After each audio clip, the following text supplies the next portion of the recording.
Heed well, listeners, for this world is darkness and pain. From the ice-capped mountains of Jotunheim to the untamed steppes in all their wild splendor.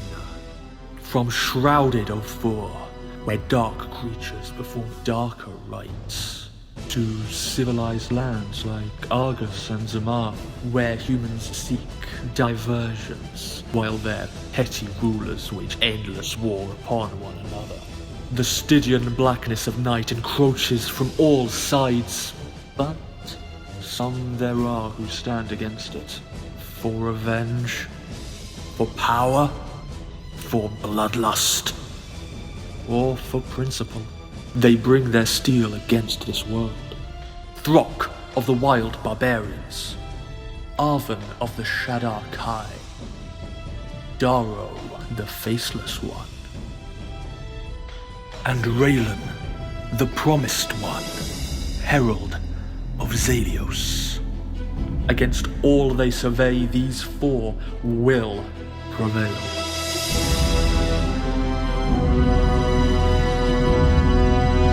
Or they will perish.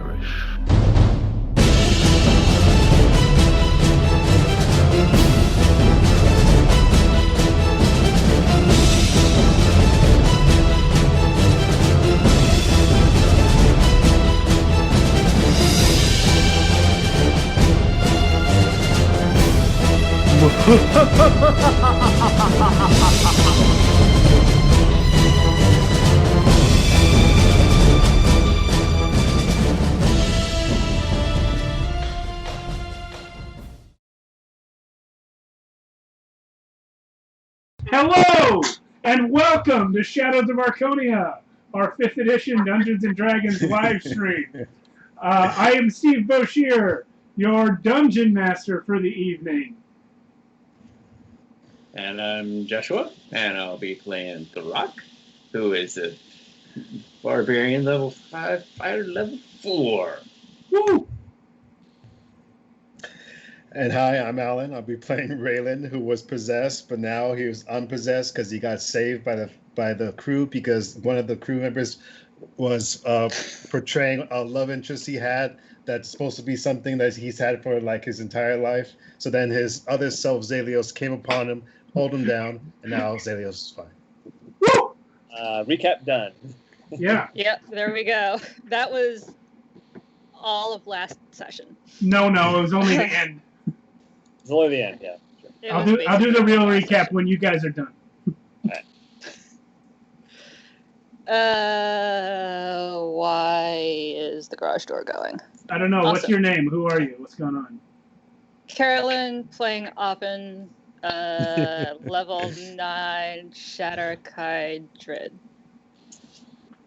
And I'm Matt playing Daro, Rogue 5, Paladin 4.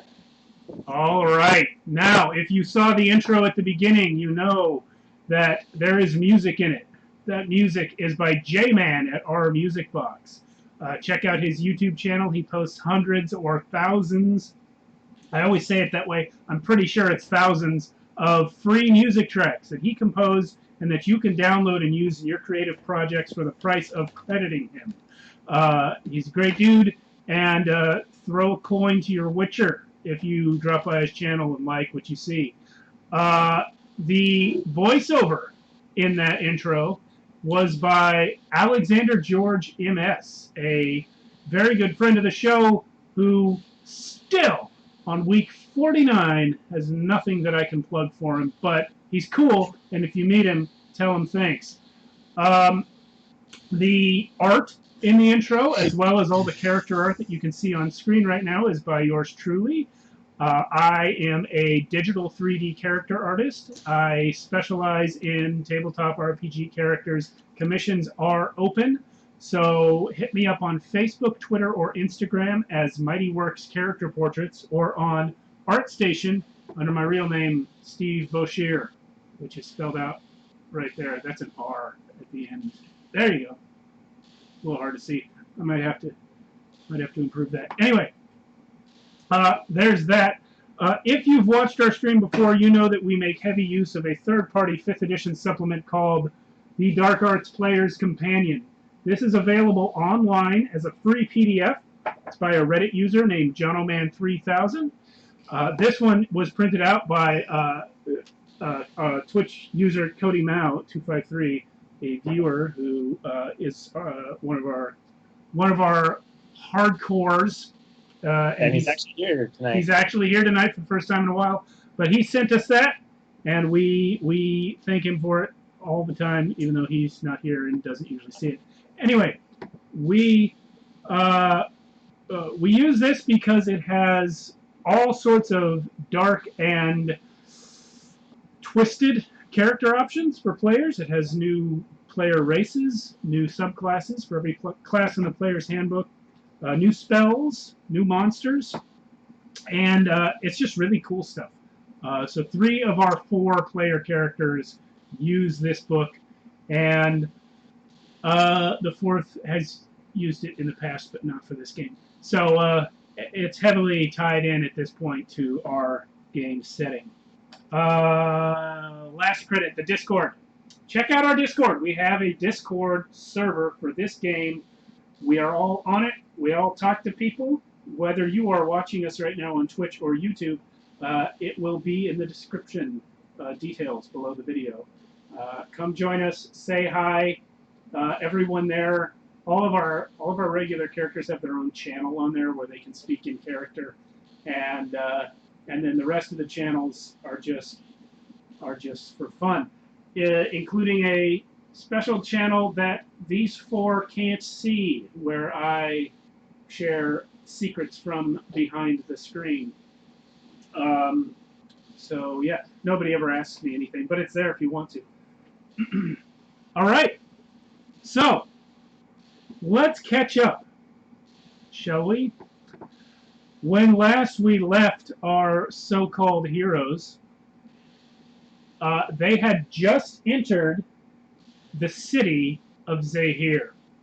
This is a city they have been to before, back in episodes 2 through 6. These 4 hung out in this city for a while, and that resulted in them having to run away, because they are all horrible monsters, and humans hate them. Runaway is such a strong... I object. Okay, let's rewind to that. Oven, Raylan, and Darrow ran away. Throck went somewhere with his friends. Yep. No! I escorted my cultists to safety. Right, yeah. And then one of them got sent back because the cult leaders decided that he had run away. Anyways. Well, that's on him. It's on them. Anyway, this being the type of place where monsters are seen as monsters. Hey, Canuck. Yo. Welcome. This being the type of place where monsters are seen as monsters, the humans tried to behead Darrow last time you guys were here, and you bailed. So, in so doing, you left at a time when you had accidentally released a number of monsters from the dungeons underneath the tower of Kalar Aman. Kalar Aman was a dark, evil wizard who was a noble person in the town. You killed him for defensible reasons, but unwittingly released his menagerie of horrors upon the city.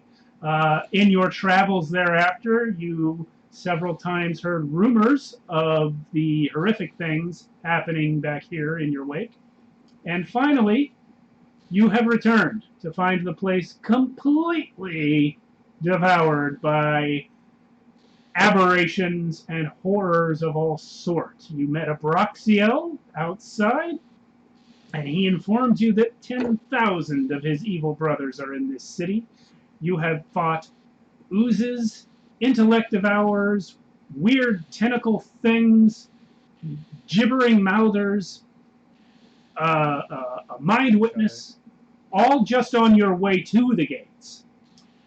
Last session, after a brief convo with Manannan, the head of the Fingers of the Order, who serves the devil god Asmodeus and really wants Zalios to come with him.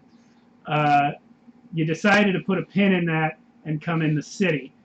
Passing through Abraxiel's psychic barrier, which surrounded the city, you all had to deal with some severe psychic trauma on the way in. And our dear boy Raylan failed his saving throw, causing him to go mad and attack all of you. Fortunately, Darrow was... Yeah. Yeah, you guys, that was at the gate. You guys, Darrow managed to impersonate Raylan's lifelong love interest, Freya, and rather than allow Freya to be harmed, Zalios managed to scream his way out from inside of Raylan. So at this moment, Raylan is still insane. It was a 7-minute duration, and you guys got through about 45 seconds of it, I think.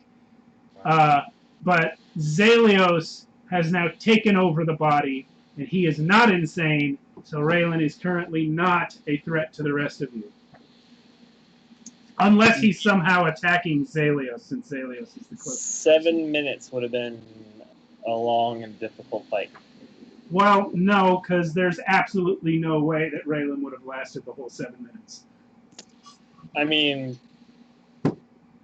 yeah, I guess. I mean, He there's wouldn't have. not that Raylan's not a powerful ass sorcerer, but there's 3 of you guys. I mean, that's just how. No, I that's was how thinking more like kiting him or something. Oh yeah, that would have taken a long time. Yeah. So, you guys are now in, and the thing that you notice, having just put down the threat of insane Raylan, is that your monk friend that you met outside, Bjorn, who said he was going to come in with you, has not come in with you. And looking around, you see him actually stuck in the barrier. He tried to walk in just like you guys did, but at the moment of psychic trauma, he's kind of just standing there. He seems to be having trouble getting the rest of the way through. Okay. Well, Okay. First of all, is everyone else okay? Like, no one else is going crazy? I mean, define crazy. I mean, You're good. are you still in Freya's form? No. Okay. So Zalios kind of gets up and he's just like, "Oh, I don't know what happened. I think Raylan went mad, but I should be able to hold him back, though. It's good. I hope he didn't hurt any of you." Moira's outside and she goes, "Are y'all okay? That was not pleasant to watch. I thought the Raylan was the good one." He usually is. I thought you were the one that wanted to, like, murder. Great job not murdering. Well, I don't really feel like it right now. Oh, yeah. You just hold him down. So you said that guy's stuck in the force field? Yes, he is. Yeah.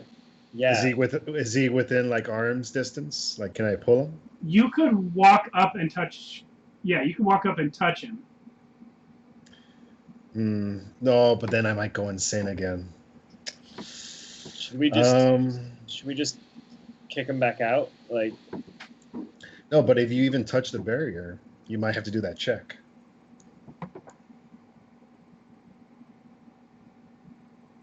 I'll remind you, in the past, when you guys were coming in, touching the barrier with just a small part of your body was not that bad.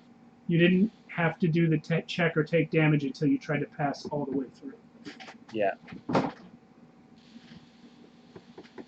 Plus, Wait a minute. Pull him we could through. probably just use a stick. Zarios will use lightning lore. Oh God. Okay. Sure. Do what you got to do. Oh, I don't know you're doing that, so I'm gonna turn to Throck and be like, hey, Throck, you got a stick So- or something? We can push him. So it's 9 damage, I'm sure I do. and he has to make a strength saving throw. Okay. First roll of the game, and it's your friend being hit by a lightning bolt. All right. Let's see. Strength save? Yep. He's not a strengthy guy. 11. He fails, so I pull him 10 feet to me. Actually, I'm going to say he would have failed that on purpose. He would like to be pulled out of that thing. Yeah. So, yeah, he's going to come out. As you yank him out, you see like his body kind of vibrating, as you've seen him do several times now, with the sort of weird ability that he has to vibrate his body and create sonic waves. It seems to have interacted with the force field, and that's why he was like stuck, is that his body was just kind of shaking. So he comes out and hits the ground. And how much damage did you say? 9. Okay. So he gets up and he says, thank you, Zalios. I know we just got in here, but we might need to take a moment or a day. That was unpleasant. I mean, do you know a spot where we could rest? Of course not. I've never been in the city. By the time I arrived, this was my first trip. It was like this when I arrived. Alvin, could you make... It's very uncomfortable in here, right? Like, just not pleasant at all. Well, if we intend to get anything done here, we're going to need to be at our best. Alvin, could you make that blood palace you like to make? Do you see any dead bodies around? There are lots, and they're all on the other side of the barrier, where Moira killed them. Are they within... Are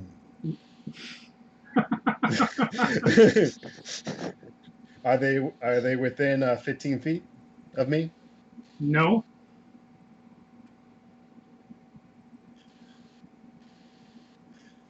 I don't want to try. I don't want to go back out there. Go back through the barrier. Okay. Moira's gonna speak up now and say, "Listen, Or I don't hold with necromancy, but well, who am I to talk?" So she goes over and picks up one of the Starspawn's bodies, hauls it back to the force field, and just tosses it through. thunk. Yes. Fair. All right. I guess I'm making a hut. Thank you. Well, while you are performing your hut ritual, there is movement inside the city walls. You just catch glimpses of what looks like a person darting from shadow to shadow and glancing out until all of a sudden he steps out in front of you, and you can see within the city, just inside the gates, the familiar form of a friend that you met a few weeks ago. Ramacon! He's here! You guys saw him in a tomb a few weeks ago. I'm going to repeat this because nobody heard it. You guys saw him in a tomb a few weeks ago, and it was hundreds of thousands of years that he'd been guarding these ancient artifacts. And now, for some reason he's here. Abraxiel, who you met outside the city, did tell you that he'd sent Ramakan in. Ramakan, a few moments ago, from where you were hidden inside the city, you noticed that there was a sudden flurry of disruption among the creatures inside, and that many of them turned and looked towards this gate. And you came here to investigate what over here got their attention.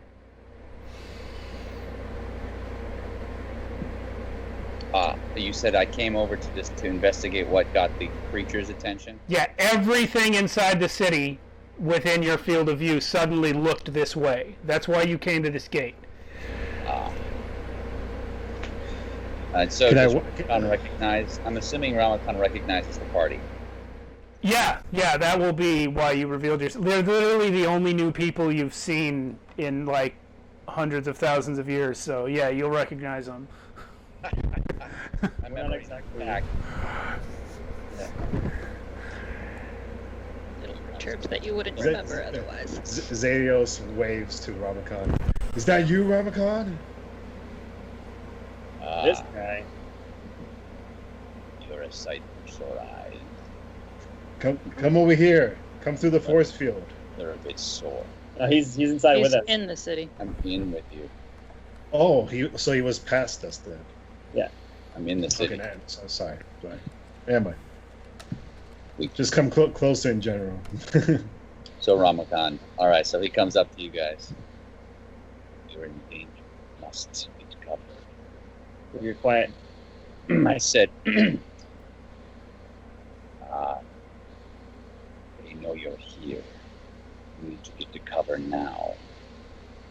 Your mic Who knows? is really low there, Eric. Well, I'll just speak normally then. Yeah. I was trying to. There is no acting here. No, it's like can't really hear too well. They know you're here.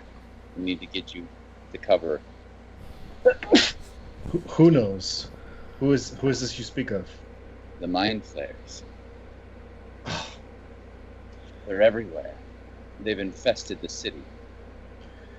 Oh, I just Quick, stopped Oven, decorating. make the hut so we can be protected. Shh. Can't concentrate while you're talking. Would Ramakan know where to, Steve? Yeah. Would Ramakan know where to take them? Like, I'm assuming he's got a place where he can bring them to cover. Like, yeah. You probably have a few places where you've hidden out there before. Why don't I just take them to cover? Because I don't know what they're going to do. If they stay out in the open, they're going to probably there'll be an onslaught. Well, don't ask me. I'm not playing. I'm just asking where I would take them because I don't know the area. Yeah, you will. Been here a couple weeks, but this place is crawling with creatures, so you will not have like a permanent like base of operations, but you've probably you will have found some like basements where you can hang out for a few hours, things like that. All right, then I want to take them to one of those places that I've scouted. Okay. Wait. There's a lot of questions I have. How long have you been in here? Not long. A few weeks. A few weeks. You had trouble getting through the front door. Have you been fighting creatures this whole time? No, I've been staying hidden. Wow. Yes. Wow. Right. That's why he's still only level 9. So you must know of a place. So you must know of a place to hide then. I do. Can you take us there? I will. Can we hide from this? All of this? I don't know for how long, but I will do my best. Well, let's go rest. We've had a long day already. Yes. So Ramakan takes them through wherever. All right. Scouted. Yeah, you'll be leading them in through the city. For some reason, I didn't bring up the map into this layout, but I'm going to make Eric disappear for a second just to show the map. Where are you, map? My mouse is crapping out. Boop, there's the map. So you guys, as we know, entered through the gate, the west gate, where it is marked number 2. So Ramakan's going to lead you in and immediately off the main road down into the West Home area. Darrow, you will know from the time that you spent in the city that West Home is like, it's kind of the middle class of the city, or at least it was. Now, as I mentioned last week, this whole place is completely changed. Most of the surfaces are covered with a thin, sticky ooze. There are places on the walls where there are just tentacles growing out. There was a building that Throck saw that was made entirely of living flesh now. The whole place is really, really bad. And so as you walk into the West Home area, Ramakan leads you through alleys and back streets where you're not going to pass any major thoroughfares of monsters. And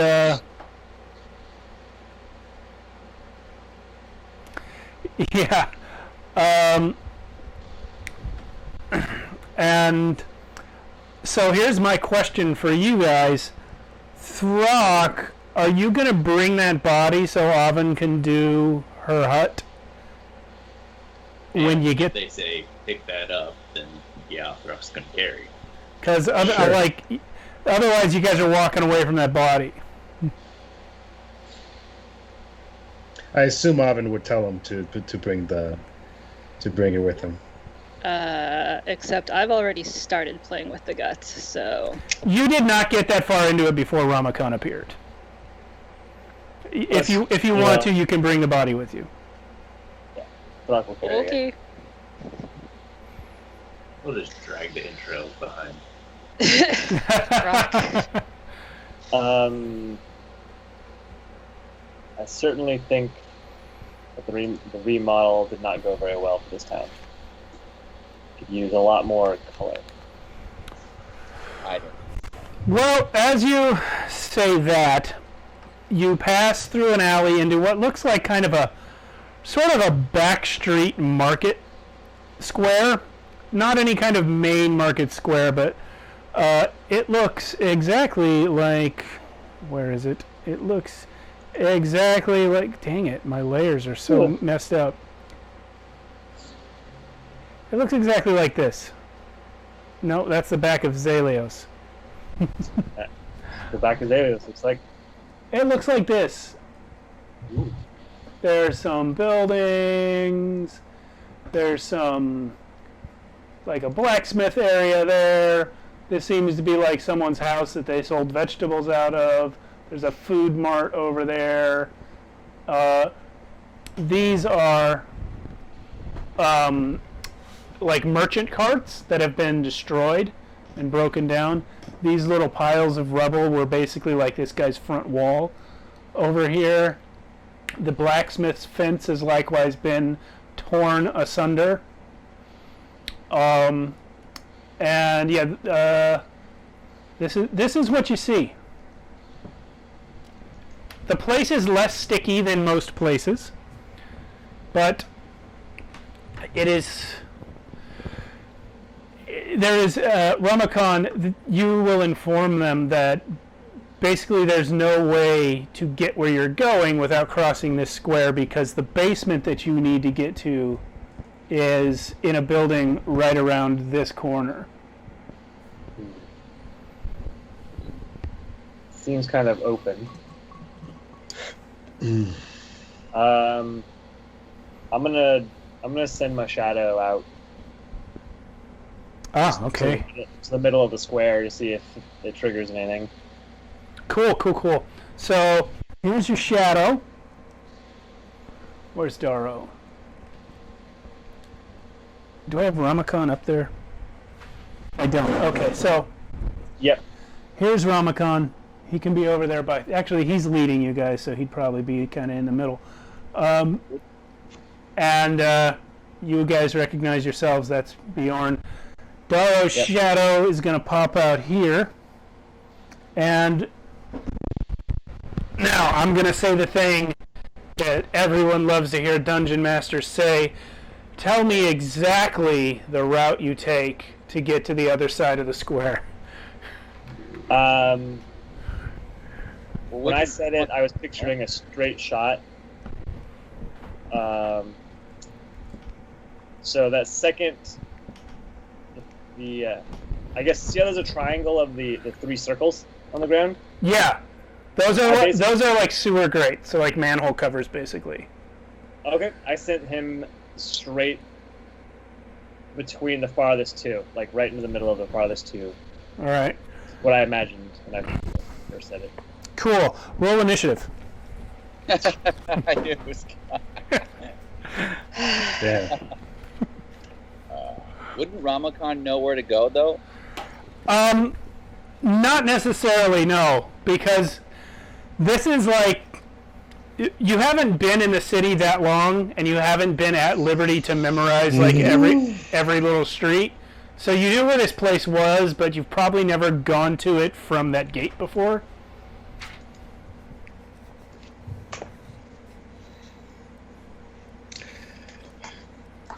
How far did he make it before whatever happened? No, we'll talk about that in a second. Let's get initiative. Throck. 7. Cool. Ramakon. 9. Daro. Non-natural 20. What the heck? Your voice came out while you were still drinking. Wow. Delay. The delay is insane on this setup, I swear. Someday I'm going to address it, but no. Auburn. 12. Zalios. And 6. Wow! Okay. Thank God I'm not first. Okay.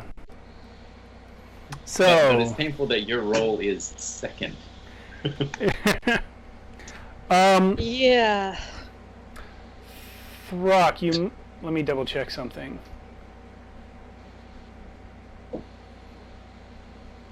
Okay, yeah, never mind. Ramakon, you have tied with another creature, so let's you and me have a roll off. Just roll a straight d20 and tell me the number.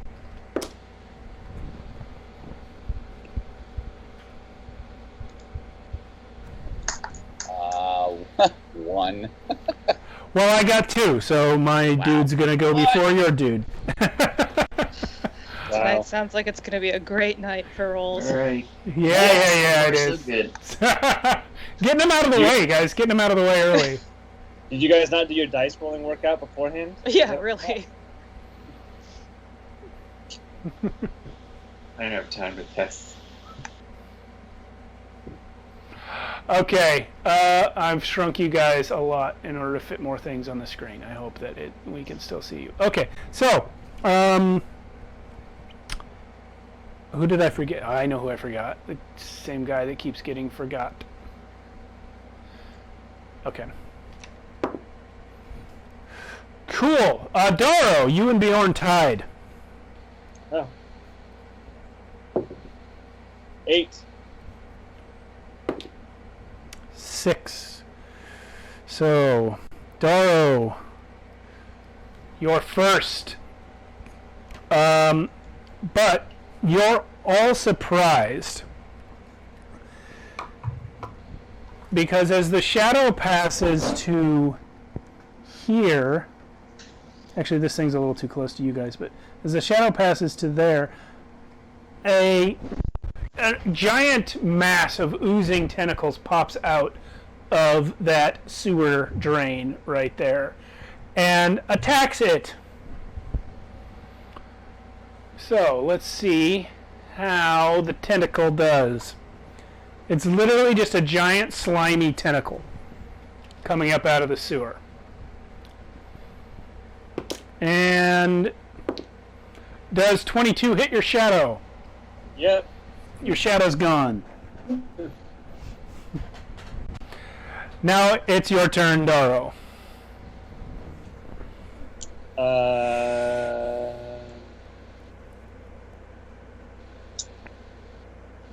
You know what? I think I'm just...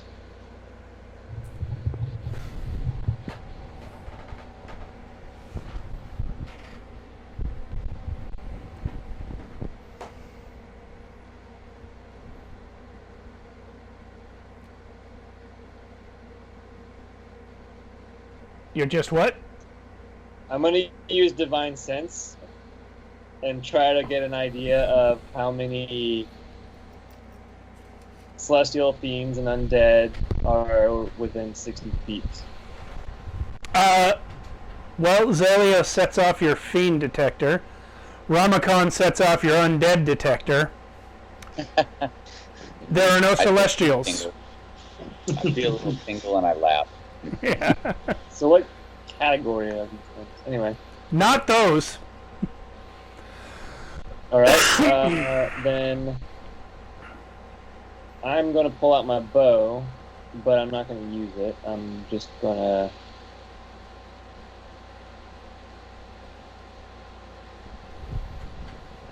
I'm going to... Let's go see if it's a touch spell or if it's a...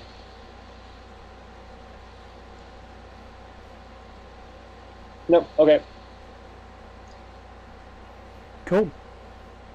I am going to use Shield of Faith on Throck and give him +2 to his AC. Nice. Cool. Thanks. And that's my turn. Okay.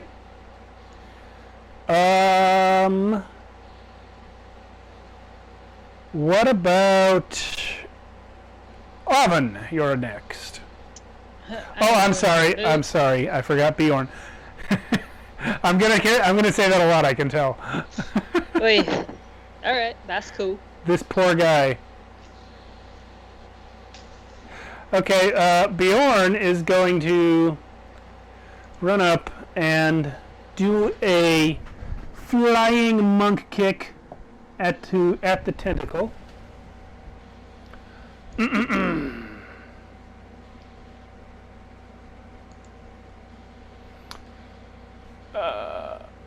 Yes, okay.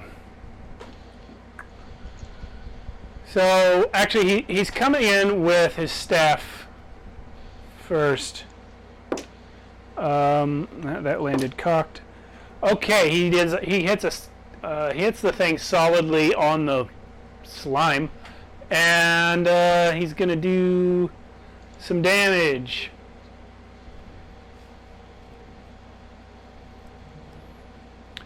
And then he's gonna turn around and do another kick for a crit. Nice. Yeah, Bjorn's critting the tentacle. And then spin back around for another kick the other way, doing another solid amount of damage there. That's Bjorn's turn. Now you're up, Oven. Yeah. We see I'm gonna go ahead. Is that all we see? Is a tentacle and that's it? Yeah, when it came out of the grate, it came out as like ooze, just coming through the grate. But once it was above, like the mesh, the grate, it formed into a giant tentacle and reached out and slapped the shadow. And now Bjorn has beat the crap out of it. Go ahead, Oven.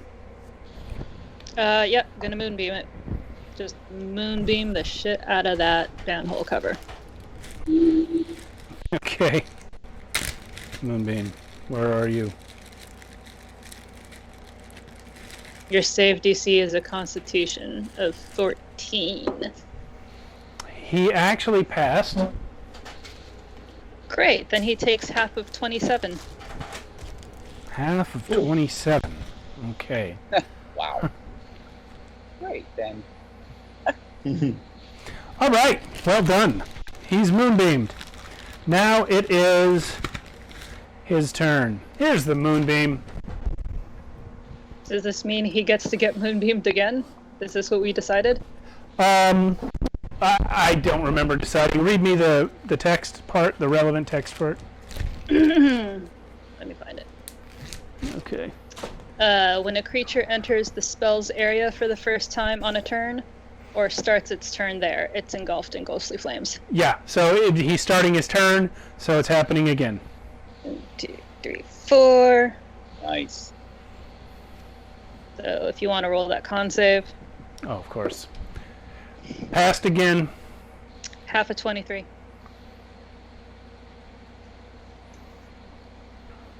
Okay. So now he's going to reach out and hit a monk. Poor monk. What monk? The only monk. Well, one of the only 3 monks you've ever met. I said poor monk. Oh, I see.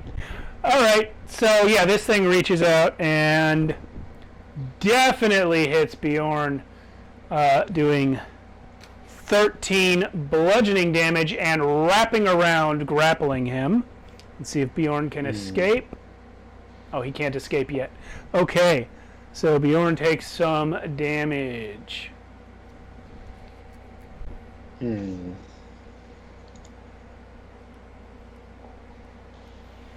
All right. Now it is Throck. Oh, I'm sorry. It's Ramakan. So Ramakan's gonna go around I got 25 movement. So how far can I make it around the creature to get advantage or whatever we decided?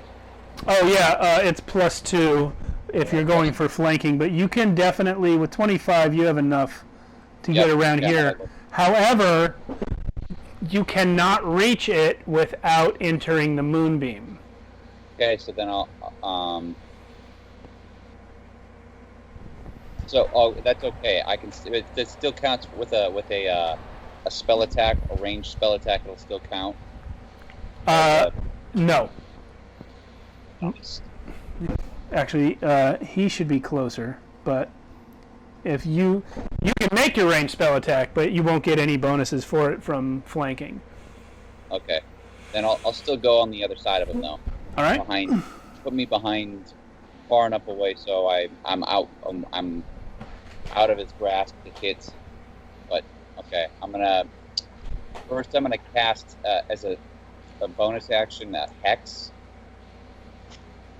Okay. And just curses the creature. I don't have to. I don't think there's any save to it. So just cast on him. Yeah. And so then I'm gonna use Eldritch Blast. And I rolled for the first beam. I rolled a 24. Hit. The second beam, I rolled another 24. Hit. So I'm Both gonna hit. do. The first beam's gonna do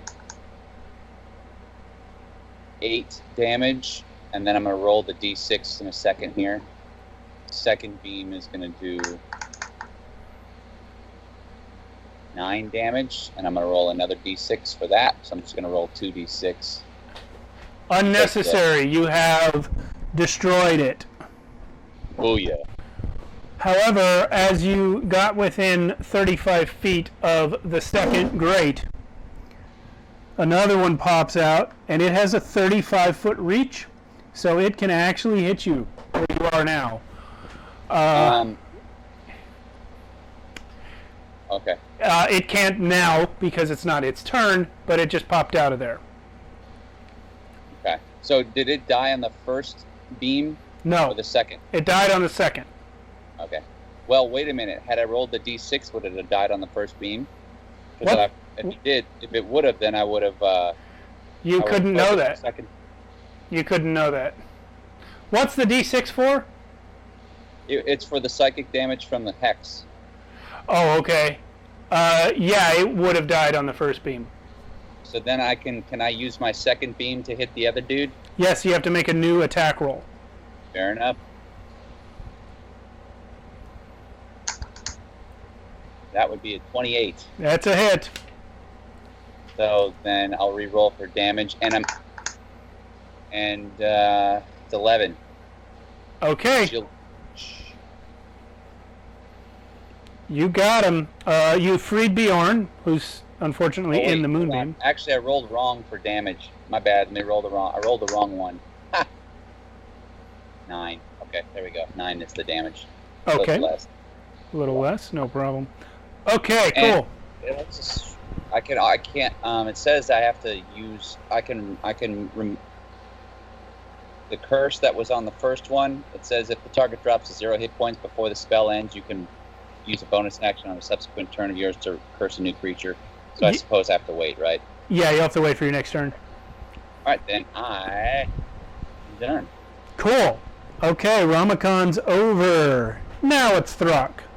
I've confused myself with the new layout. I use the screen layout to mark initiative quickly on this paper, and when I moved you guys to new places, I confused myself. That's why I'm getting them all wrong. Oh, yeah. Throck, you're up. Yeah.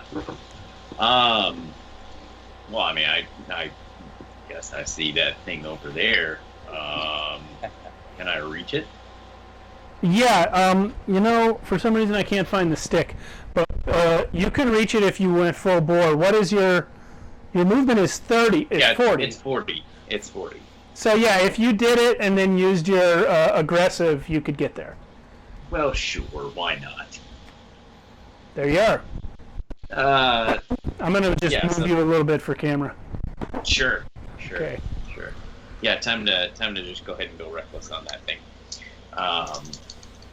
So it's a 25 to hit. Yep. Okay. Dag nabbit. And that's 19 points of bludgeoning damage with the first strike. Okay, Throck. Hang on. And then the second attack, this one reckless and also Great Weapon Master. Ooh. Got a crit on that. 19 Okay, is a Throck. crit for me now. Yeah, I know. So, that's a lot. Hang on. Wait for it. Okay. Alright. 21, 29, 39 points of bludgeoning damage on the second strike. There you go. That little guy. All right. You just took him right off the map. Yeah, How much so is that? as you smash him into bits, the first one with the moonbeam and the Eldritch Blast, it's just like white fire has just burned this thing away. The second one with Throck just pounding it into, well, it was already jelly, but pounding it into submission, it just kind of loses cohesion and splashes out into like a puddle of slime, and it is dead. That kind of reminds me of a game we used to play on the steps.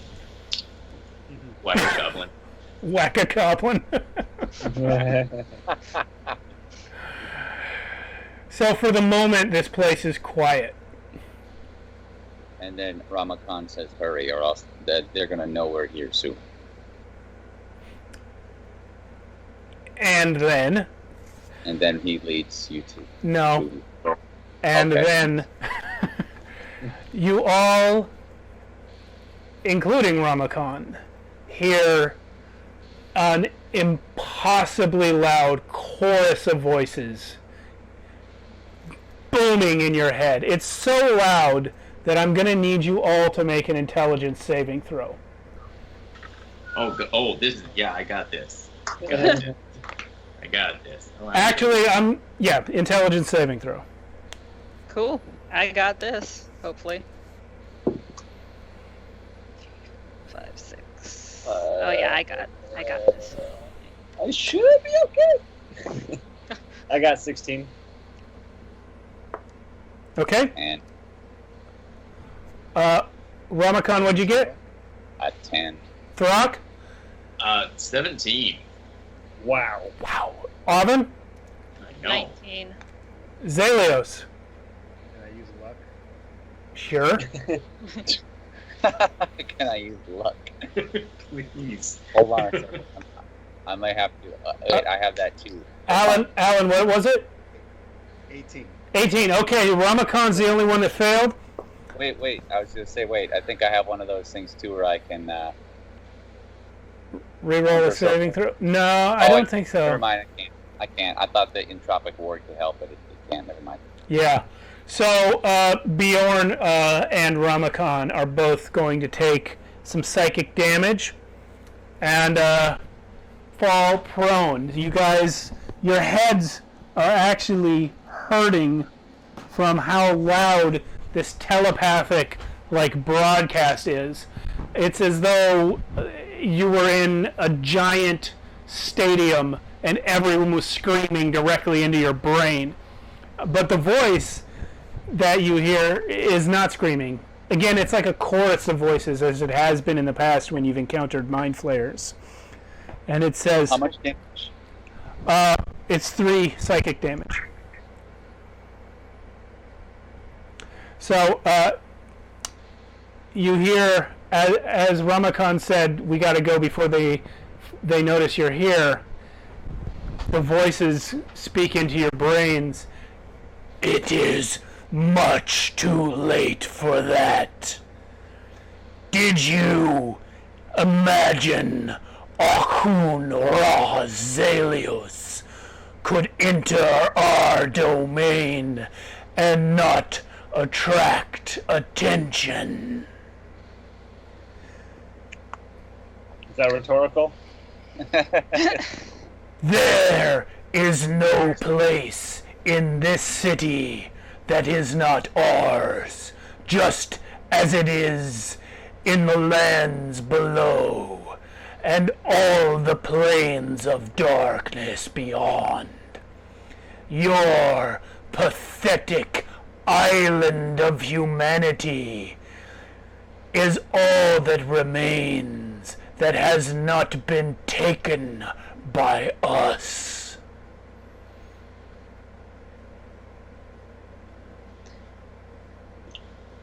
Right.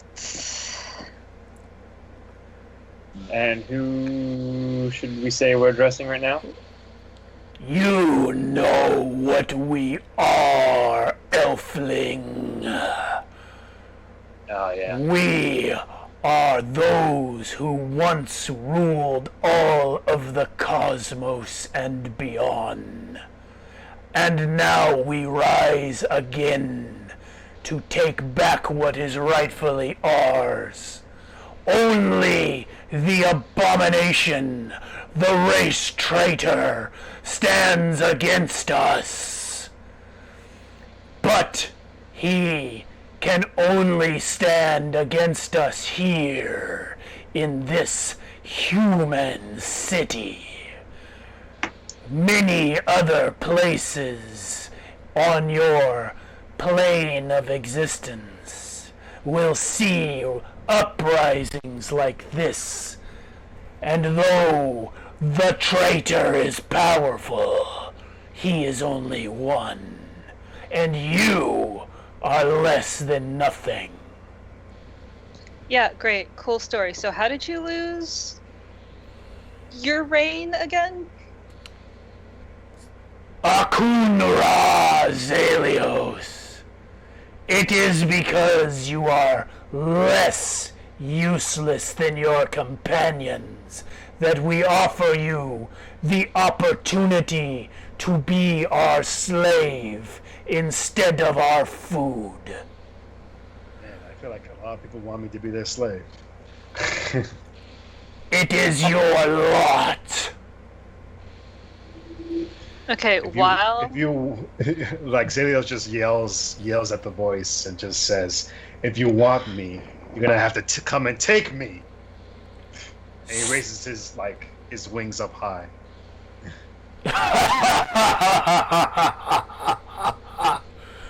So be it. And with that, you feel under your feet a shaking in the cobblestones that you're standing on. And coming around the corner, you see an enormous clawed black foot that around it, the air itself seems to darken as like wisps of shadow raise up off of the scaly flesh of this creature.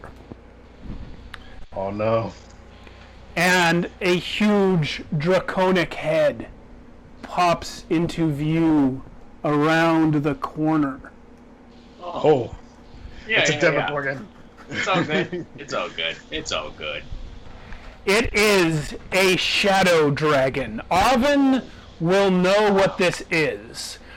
This is a true dragon that spent too long in the Shadowfell and has been changed by it into a creature of pure darkness.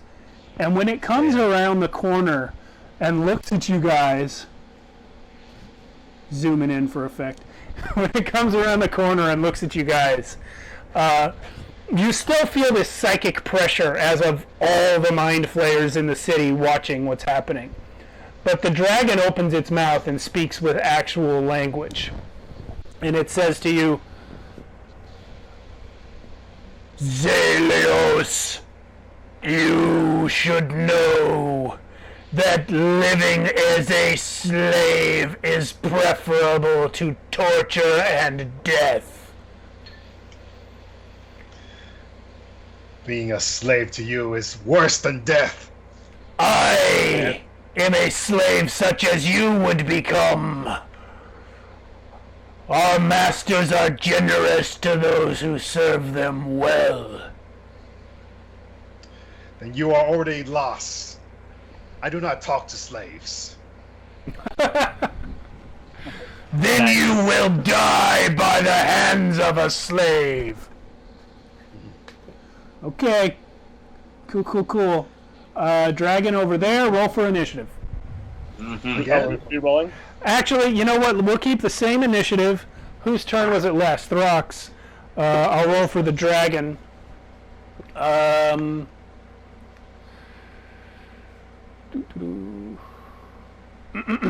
Let's see. I have lost the dragon's stats.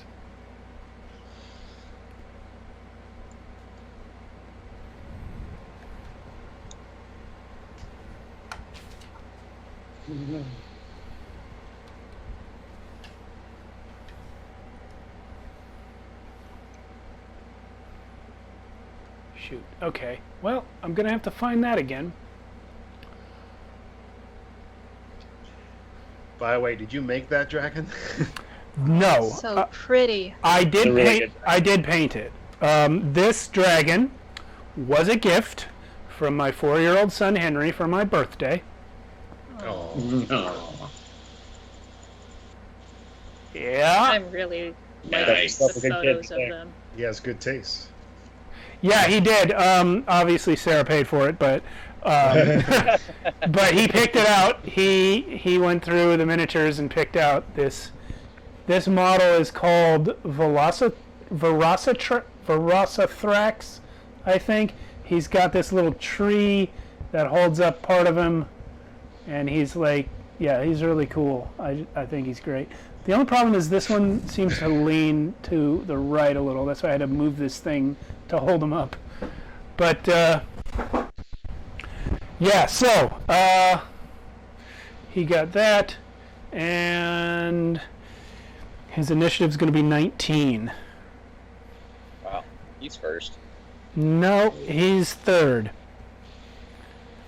What? Oh, yeah. Because Daro and Bjorn both got 20s. Oh, I didn't know that. Okay. Yeah. Okay, so Throck was last with his 6, and conveniently enough, that makes Zalios next in line. Yeah. So conveniently enough, like when he said, I think the last thing. What was the last thing he said? He said, "You will die in the jaws of a slave." Zayo says, "Be gone, slave. I'm gonna cast banishment." Oh! Is that man. an intelligence save? Charisma. Charisma, okay. Yeah. Okay, he is going to use one of his legendary resistances. Yeah, that's right. And he passes his save. Oh, so And like the magic hits him full on, and you can feel it trying to rip him out of this plane of existence, but he just shakes it off and laughs. Ha ha ha! damn. Oh, yeah. Oh, at least I made him use one of his legendaries. Yeah, you did make him do that. Steve came prepared. No giant worm this time. Yes! Okay. Darrow, you are up again.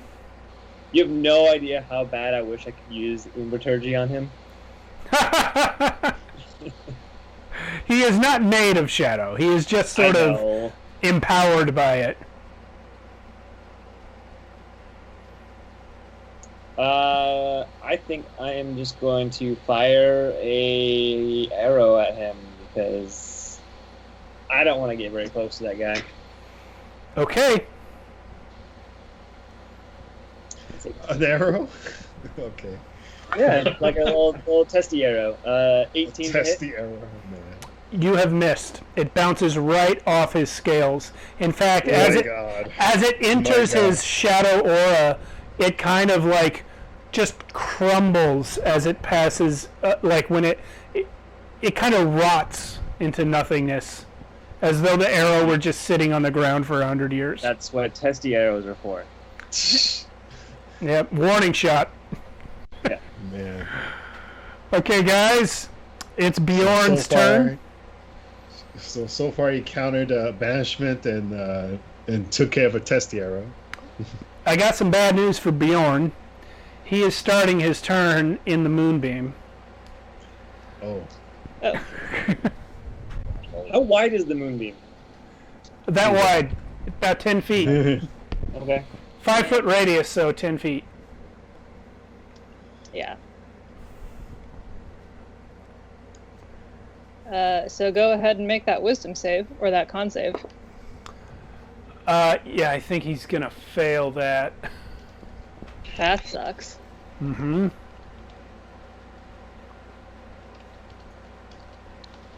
Oh, no. I need some battle music. What's the damage? Wait, did he fail it? Yeah, he failed it. 23. Okay, Of course. Bjorn remains up. Well, I mean, he was on the ground from the psychic thing, but he stands up and runs at the dragon, but he doesn't go all the way. He stops there, and he is going to do... That's not a terribly bad idea. He's going to do this thing with his hands and then start vibrating them, and then turn them into like a channel like this, and you see the air quiver as this blast of sonic force shoots out of his arms and slams directly into the dragon. Get him. And it actually knocks the dragon back a step. Ooh. You see for a moment the shadow stuff that's been radiating off of its body kind of parts a little bit, and his physical form actually gets hit by this blast, and it forces him back. So that's going to be Bjorn's turn. And now it is the dragon. just a moment.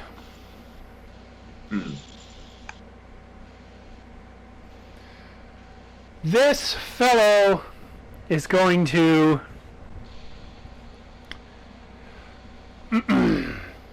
Let's see. First of all, I need to mark down something else. So this fellow is going to use his walking speed to come forward and make a bite attack on Bjorn. Oh, come on, hold still. Guess I should have used a shield on Bjorn. Taking all the damage. Yeah. Well, he's very courageous. I like him. Yeah, I know you do. Okay, there is the dragon standing up. He's gonna make a bite attack on Bjorn. And actually, Bjorn dodges it. Wow. Nice. Good man. But the dragon is then going to use Frightful Presence on Throck. Oh. Actually, he's going to use Frightful Presence on everyone. Everyone make a Wisdom saving throw. Oh boy. Whew. 20. 13. 2, 3, 4, 11? 5, 6. Is that good enough? 11. Oven, did you just say 6? No, I was adding 6 to my roll. Which makes it... 24. Okay, Ramakhan? My computer was being really, really slow, so I don't know yet. Hold on. I got a... 23. Okay, everyone who got 18 or less, raise your hand. You guys are afraid of the dragon. You cannot willingly move closer to it. And you make all checks and attacks with disadvantage as long as it is in line of sight of you. Great. Yeah. Now, to be clear, you are not required to run away, but you cannot willingly move towards it. Yep. Yeah, that's what's going on. And then it's going to make a bite attack. Again, this time on... Wait a minute. Can it do another bite? I think it has to do something 2 else. bites? Well, it gets a multi-attack, Frightful Presence, and then 3 attacks. Okay, the other 2 have to be claw attacks. Okay, so he's going to do... Whew. Yeah, he's going to do both of them on Throck. Oh my gosh. 25 and 18. Yep. You got your +2. Yep. Still hit. Okay. 25 and 18, both, yeah. Yeah, well, they each do 26... no, I'm sorry. They each do 22 slashing damage.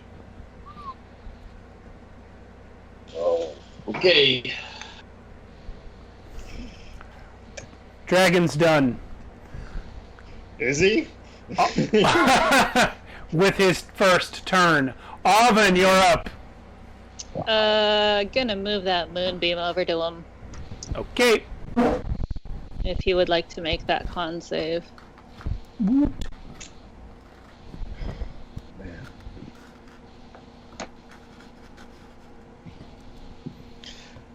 Oh. Oh, it's so hard to make him stand up. Okay. I'm gonna have to adjust his base later. Okay, so yeah, he's very shadowy and very topply. Con save is gonna be very good, even though it's a crappy roll. Oh no, not as good. Yeah, 19. Okay, then he takes half of 30. Cool. That's some damage. Yeah. It's not a lot of damage for one of those. But it's better than nothing. Also, It's basically nothing. also, you notice that when the beam illuminates the dragon, that some of the shadow aura on him kind of gets burned away by the moonbeam, and he looks slightly more vulnerable than he did a moment ago. And by more vulnerable, I mean slightly less invulnerable. Good. Are you doing anything else this turn, Oven? I really don't want to use spell slots to save anybody. Seriously. Yeah. Fuck it.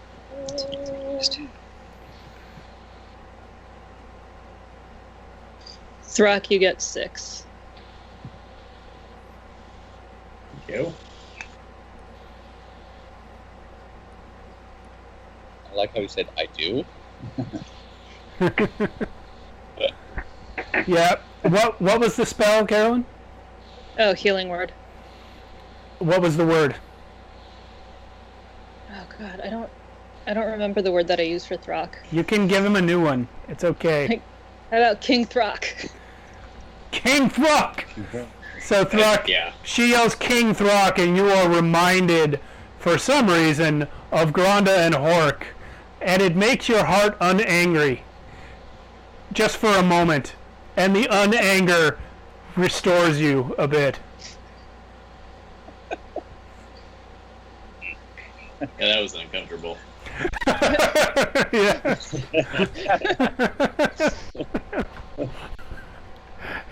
Oh, I love it. Okay. When that happens, some things go down. And by go down, I mean come up. That one there. Oh, God damn it. That one there. That one there.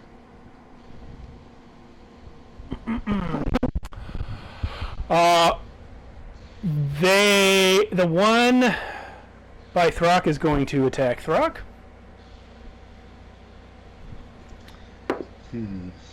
16 to hit. Oh, I'm sorry. 9 to hit. What? No. 9? You missed. Yeah, of course. And then the other one, the first one that you guys fought, well, I mean, it's a different creature, but it's in the same place. It's going to attack Ramacon, who is down, so it gets advantage for that. But it has to be within 5 feet to get advantage, I believe. No, it has to be within melee range, which for this creature is 35 feet. Well then. But it's going to do... It says an attack roll against a creature has advantage if the attacker is within 5 feet of the creature. What are you reading that on? Roll 20. No, what rule? A prone condition. You're right. That's weird. That doesn't make much sense. I would think it's... I'm ruling that it's 5 feet should have said melee range. Because there's no justification for it otherwise. It means it's more like a ranged attack. It's far away, so the less likely you are to hit it. Right? This argument doesn't matter at all because he actually hit you with the first roll I did. So it's unless 20 doesn't hit. Does 20 hit? 20 hits. Yeah. So he's going to do 13 bludgeoning damage, and you are grappled. You can attempt to escape on your turn. Say that one more time. I can what on my turn? You can try to escape on your turn. The tentacle has constricted you. All right. It's your turn. How do I escape? An athletics check. Opposed by a number that I'm not going to tell you. 16. Okay, you just barely managed to fight your way out. That was your action. If you have anything you can do as a bonus action, you may do it. Well, okay, so that hex, technically I can transfer the hex curse onto someone else. It's a concentration spell, but does that mean I lost concentration because of the thought thing that happened? Let's roll that. You should have done at this point 2 concentration saves because you took damage twice. So it's a Constitution saving throw, and you only have to beat 10. Get 10 or higher, and you pass.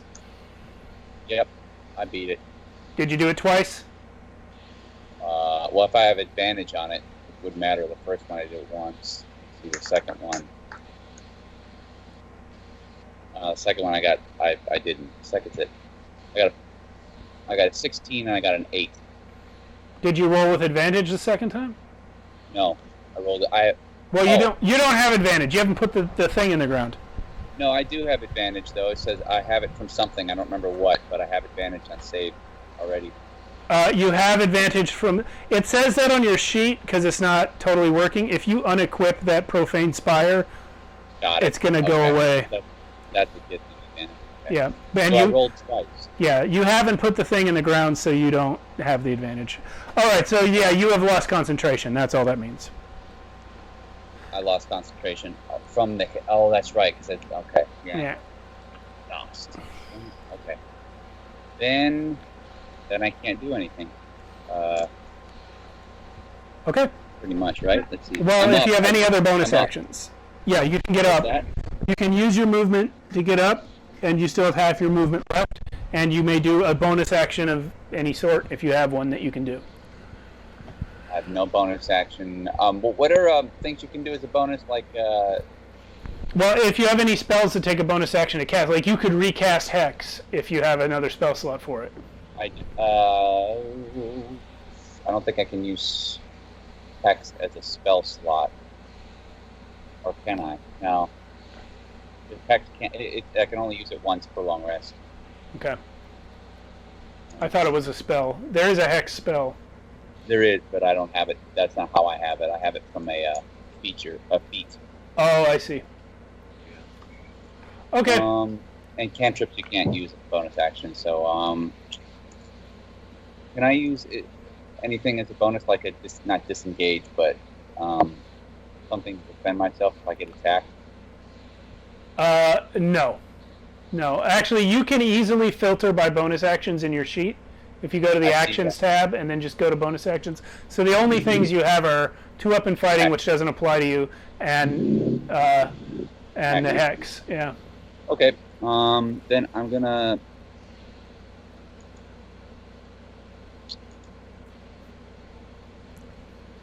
You're gonna stand up, and you can, like I said, you have half movement, so you can go somewhere. Your regular speed's 25, so you have like 12 feet left. Let's see. Wait, can I go? Let's go. You can't go forward, though. Or at least towards the dragon. Yeah, you can't go towards the dragon. I wasn't affected by that, so I can. Oh, you can? Okay. I thought you failed the save. Nope, I passed that one. I failed. Oh, Throck and Daro are the ones that failed. Okay, yeah. So I'm going to go left. Yes, I'm not like in a complete line of... Yeah, I'm going to go that way as far as I can with my 12 feet. Probably about there. Okay. Okay. Good turn. Rock.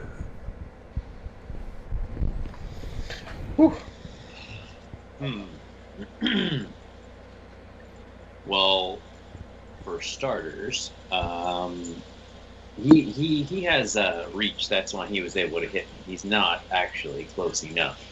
That's correct. To hit him. That's correct. Yeah, that's what I unfortunately thought. But he is still within 10 of me? No, more like 15. So he's got a 15 reach? Yes. Bummer. All right. Throck doesn't know numbers, but that looks like about right. No. Yeah.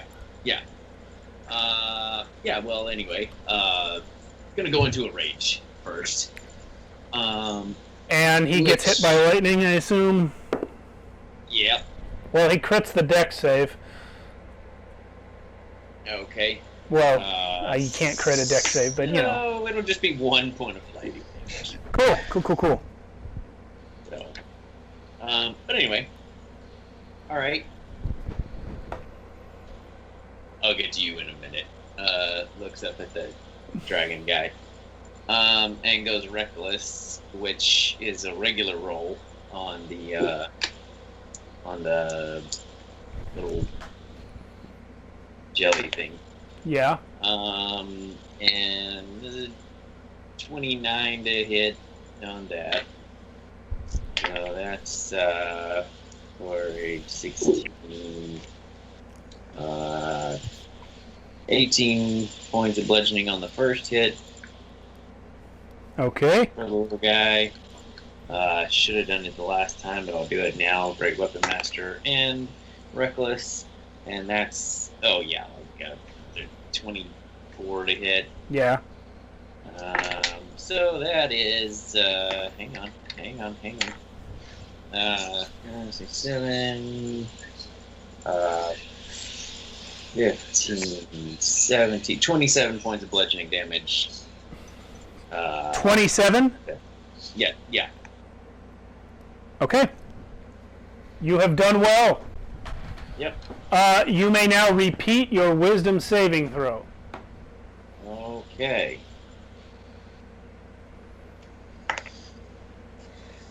4. You are still afraid of the shadow dragon. However, you experience that as a, like, it doesn't, it's just kind of a general disinterest in killing him.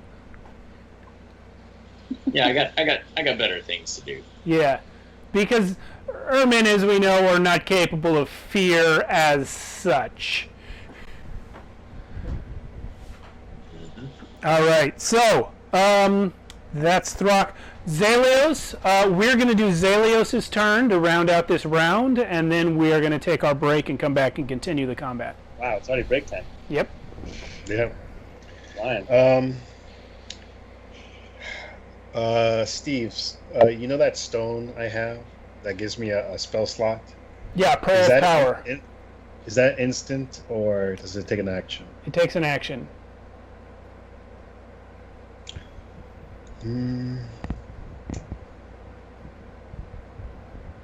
I want to convert my sorcery points then to a slot then. Okay. Make sure you use the correct number of points. There's a table for that. Is the table displayed on the sheet? Probably if you click the like sorcery points feature, whatever it is called. Yeah, I recall. Okay, so yeah, font of okay. magic. So yeah, you got the table. Okay. Yeah. Whew.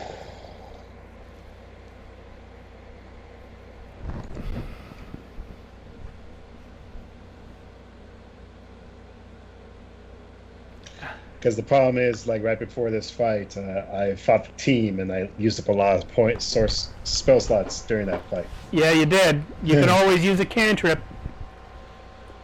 Yeah, well, come on. Silly little cantrips. All right, what the hell? I'm gonna spend a whopping seven sorcery points. Okay. Well, I know what that's for. For a 5th level spell. Yeah, I'll get that. I'll get that spell marker ready. I'm gonna cast a new 5th level spell called Immolation. Oh, immolation. Okay. Immolation, yep. Tell me about immolation. So you're gonna make a dex saving throw.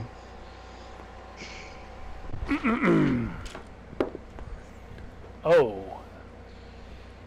What does that become? He got an 11. Wow. Okay, he fails. So, man, how am I going to describe this? I'll describe it. So, okay. Fire shoots up around this thing, and it actually comes out of the moonbeam. But as it passes out of the area of the moonbeam and shoots around the dragon's entire body, it becomes like black fire and burns away the shadow that wreathes this dragon naturally. And he screams in pain as he is burned by this black fire summoned by Zalios out of the moonbeam. Go ahead and roll damage. All right, so it's going to be the full damage. So it's going to be 8d6. It's going to be 46 damage. He is annoyed. You have no idea how annoyed he is. And now each turn he's going to burn. You get a 46. That's like 2 less than the best you could get with an 8d6. Well, because I also have Zelios' thing that adds damage. Oh, dang! Good roll. Yeah. That's good. Okay, so yeah, this thing is on fire. Not in the good way. Not in a good way. Well, good for you guys, maybe.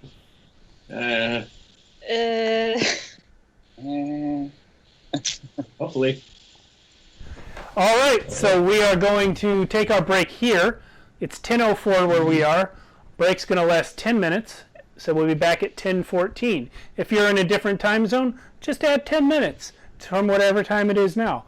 That's how clocks work. So we will we'll see you guys then. Thanks for watching. If you're watching on YouTube, I'm going to cut out the 10 minutes, so don't bother going to get a hot dog or anything. You don't have time. All right. I will. Right. Well, we don't want them to pause. We want them to stay fixed on the action. We'll be back in 10 minutes. And we're back. The dragon is not actually gone. I moved him because I took the advantage of the break to glue a little extra base to his base so that now he will stand. All about that base. Stand upright. All right.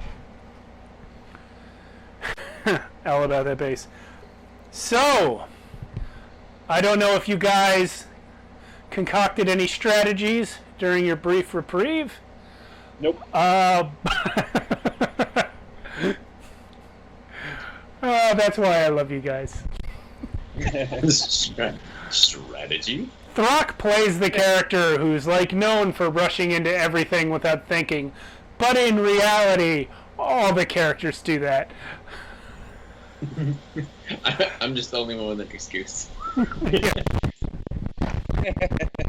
true. Hold on, I've pulled my microphone off. Remember when you guys used to have to wear lavs like me? Oh yeah, I remember that. You probably still should. Maybe I should mail them to you. Anyway, did they dead? No, Cody, they did not dead yet. Although the night is young. Yeah, we're not doing so well yet. It's not that young for Canuck. I am going to take a wild guess that Canuck has already fallen asleep. If he's not, he can prove me wrong in the chat. Because I don't believe we saw any response from Canuck when our shadow guy appeared. So I'm assuming he's going to watch this at a later time. Anyway. That's the downside of broadcasting from the West Coast, where we get late at night, later than everyone else in pretty much the world, not counting Hawaii, but yeah. If you're in Hawaii, it's not that late for you, and we hope you're enjoying the show. If you're on the East Coast, thanks for staying up with us. We should move to New York. If we all moved to New York and we streamed from there, be a lot easier. Although it goes both ways, because the Dungeon Dudes stream from Eastern time, and I can't watch their show because for me it's 3 p.m. and my kids are busy hassling me. That's the reason we stream late at night, so the kids are in bed. Yeah. Anyway, there's the ramble. We did one full round with the dragon. So we're back at the top of the round, and Daro, you get to act first. So with the fear, we have disadvantage on attacks against the dragon. You have disadvantage on everything you do. Unless you get out of its line of sight. Or unless you get it out of your line of sight. If you move maybe somewhere you can't see it, then you will no longer have disadvantage. Okay, so yeah, I'm about to fire an arrow at him, but I'm just not feeling it.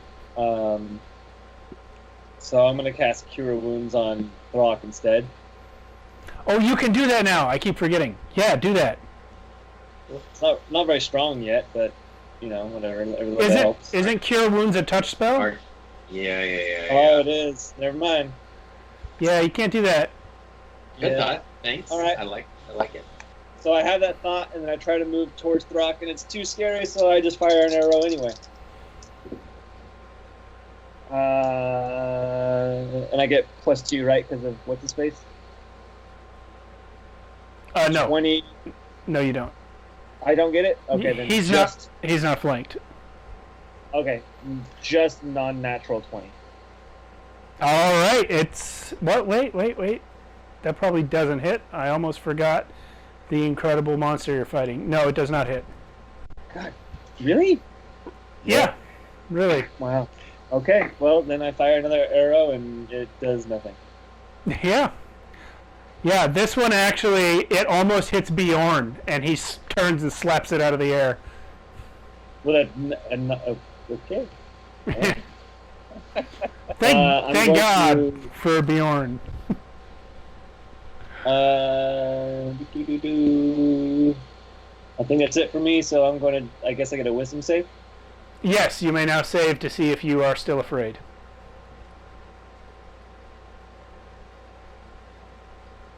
Oh. What'd you get? Darn it.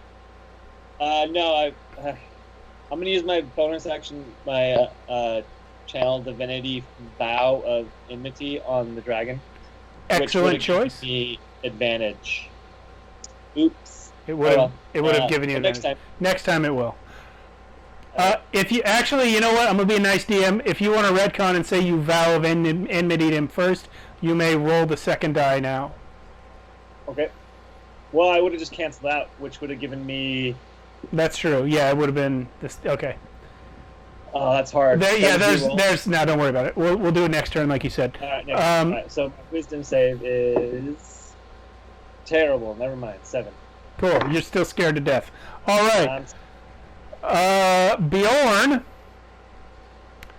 is gonna do his monk shit. Okay. You guys should thank me for introducing you to the only 3 monks in all of Archonia right before you came in here. Sorry, last note. I can't do Vow of Enmity anyway. It has to be much closer than I am now. Okay, well, you sit on that for next time. Okay, Bjorn attacks this creature. He gets miss, and crit.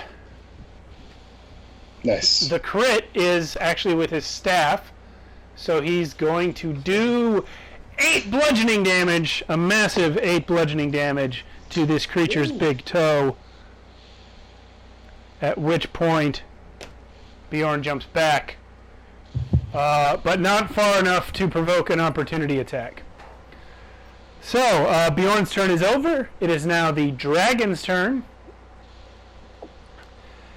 And he is going to a frightful presence. Wait. What? He needs to make... the save. Moonbeams. It is 18. So that's a save. So he takes half of 24. All right. See, this is why the good guys win. So much damage. I mean... Yeah. So it's the dragon's turn. He is gonna use his frightful presence on everyone who isn't already affrighted. So that is Ramakon, Oven, and Zalios. Make a wisdom save. Bjorn passed. 17. Gonna use luck. Ramakon, you have failed. You are afraid of the dragon. You got to hit It looks 19 like or it. higher. Looks like I failed too. Okay, and you've spent 2 luck points on this. Yeah. Mm-hmm. All right, so you're all afraid of the dragon. Oven, did you? Oven is not afraid of the dragon. She rolled a 25. Oh my goodness! Look at this one go. You know, She knows what they are. A She knows life- what they are. She's like, I don't care. our life on the Shadowfell is like, the general like oppressive nature of this city is really just not that bad for Oven. I was an I shrug a lot. Yeah. Okay. Pretty boy, I'm so glad you're back. So glad you're back. You guys should have seen it. I harassed him so much in the Discord in order to get him back here. I felt like a bully a little bit, but you know what? He took it well, and he's here. So I read a lot of that, but there were just a few too many. well, some of it wasn't even on our Discord. It was on the Dungeon Dudes Discord. Oh, really? And some of it was in private Better. messages. Yeah, some of it was in DMs as well. So like, yeah, I basically spent like yesterday just trying to get Pretty Boy to watch the show. Ready, man. Yeah. Pretty boy, you're a champ. He's a champ. I'm not gonna lie. I did promise him that if he catches up on all the back episodes, that he can have a guest spot. Yeah. So we'll see how that goes. We're all cheering you on here. Yeah, watch fast. We Okay. clearly need that. Okay, so that was the dragon's first attack with its frightful presence. For his second, he's going after Bjorn with a bite. Oh my gosh, this stat block is so big. I have to scroll to read it all.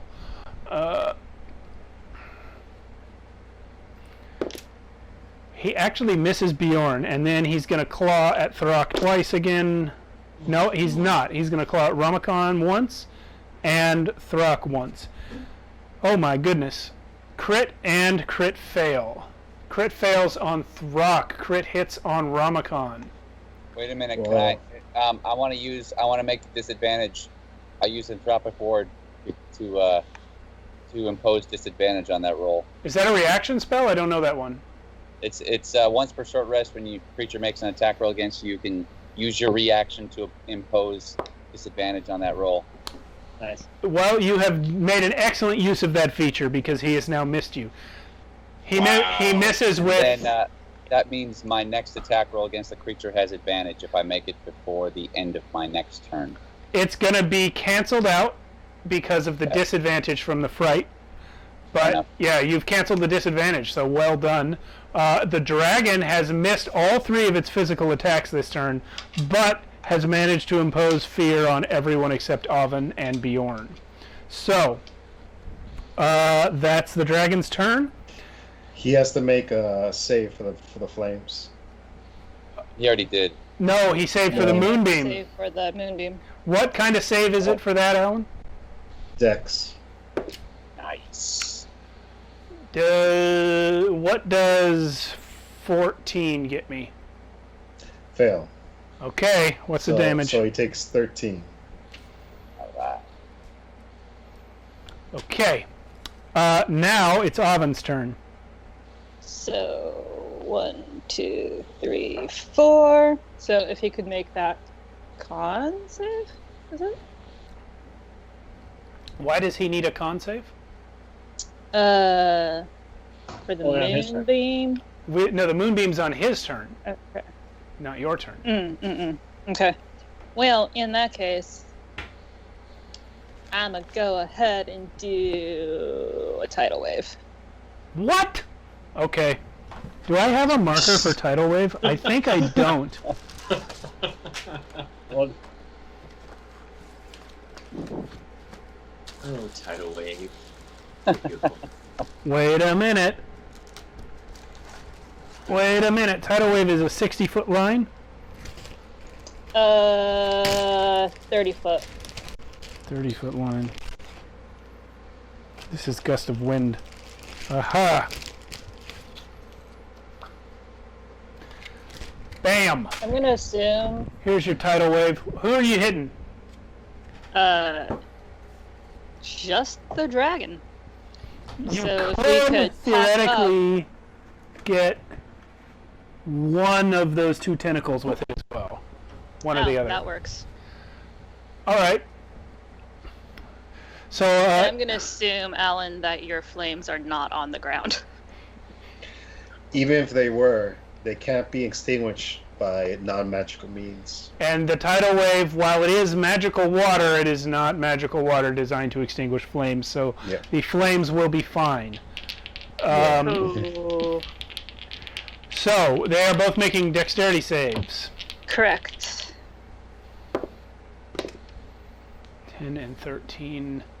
The dragon got 19 and the tentacle got 15. So 15? Yeah. So they're both gonna take half of 21. You've killed the tentacle.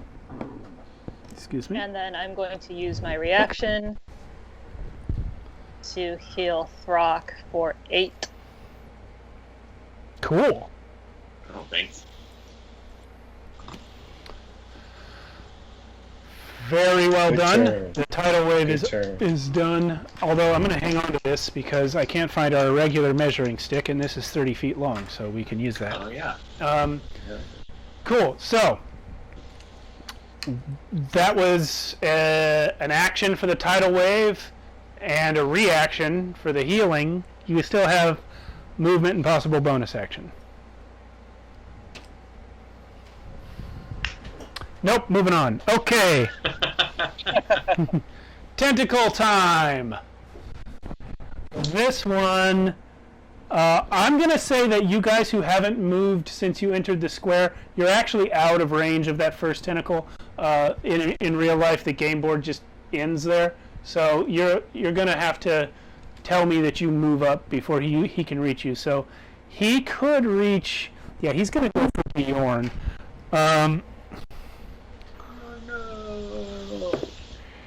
He crits Bjorn.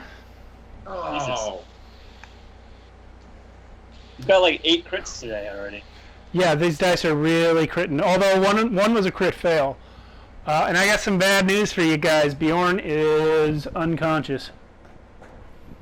And grappled. You can just say he's dead. You don't have to say unconscious. No, I want you guys to experience every second of this. So he's grappled by this tentacle, and you can actually see as he passes out, and his face starts to turn red and then blue from how hard this thing is squeezing him. And he clearly has only moments left. However, you can't do anything about it because none of you can move closer to the dragon except Oven, and it's not her turn. This one can reach Ramakon, and he's going to do so. And that is a hit for 13 bludgeoning against Ramakon. And you are now grappled by this tentacle. Goodness. Yeah, it's great.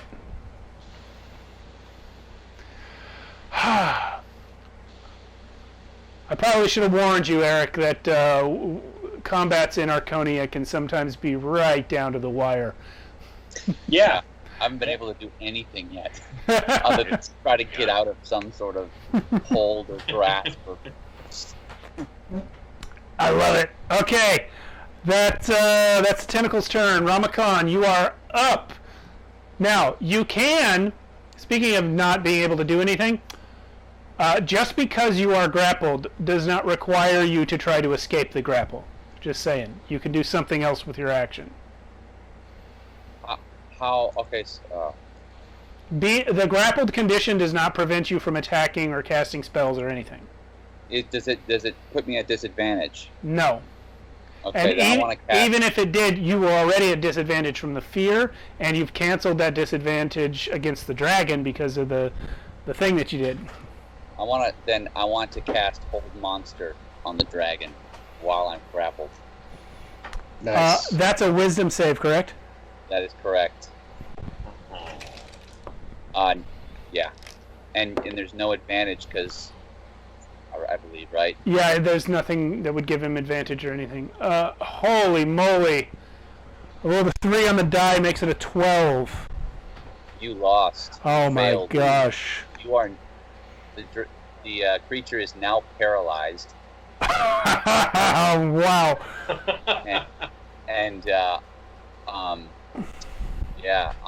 you can at the end of each of its turns, the target can make another wisdom saving throw.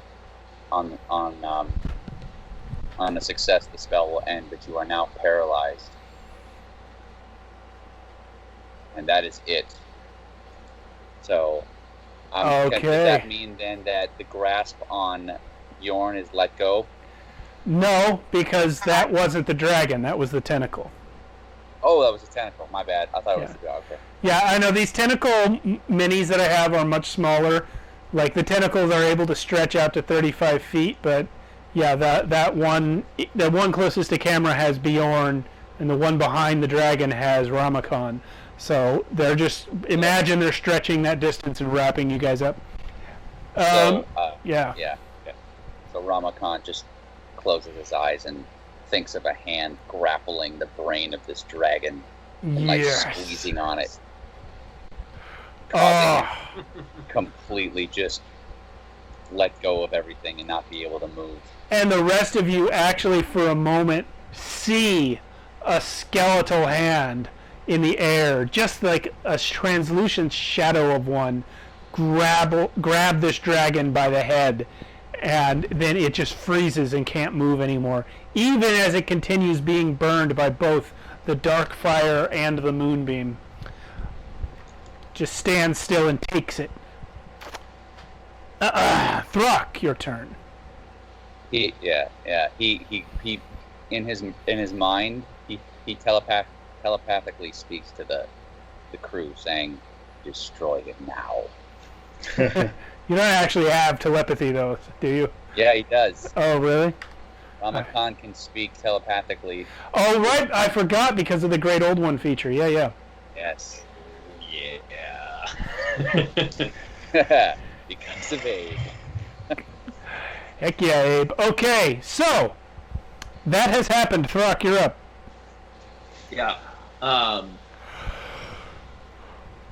So seeing Bjorn get knocked down, Throck's gonna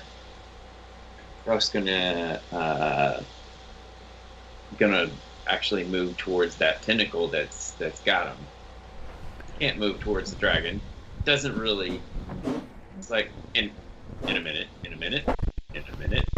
I'll get to you in a minute. You are not, the minis are not touching, but you are actually right now against where the tentacle is stretching across that space, so you can hit it from there. Yeah, that's perfect. Gonna again recklessly attack this thing. Cancels your disadvantage. Exactly. Yeah. And I'll. No, let's just hit it. Let's just work on hitting it first. 21 to hit. Hit. Okay. And so that is. Ooh, that was a good one. 10, 18, 19, 20 points of bludgeoning damage. Yeah. Impressive hit. Do what? I said impressive hit. Yep. And then we're gonna do it again, and it's higher, so a little bit lower on that. So 15, 16, 17 points of bludgeoning damage. Okay, well done. It is injured. Yeah, and then how I want this to happen is actually the bonus action of the lightning. Yeah. To actually see if I can get it to come from Bjorn. It doesn't, Okay. It won't come from Bjorn when you try. But as you try and make it come out of his body, it just ends up flying out of the head of your maul towards Bjorn for a short distance, and then it curves down and strikes the tentacle. For how much? Okay. Well, 1. It really doesn't matter about the save. I rolled a 1, so it's a 1. Well done. 1 lightning damage. You have taken him down yet another point. Yep. There's Throck's turn. Repeat your wisdom save, please.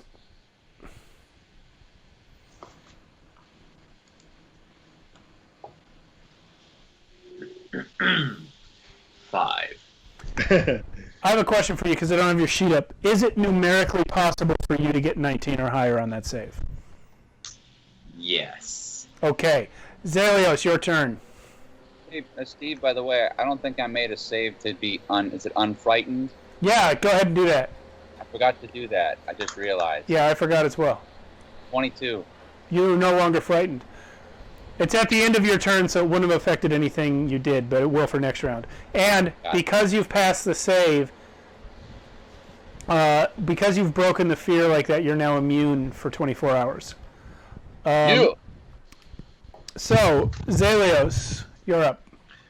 All right, so Zalios is afraid, and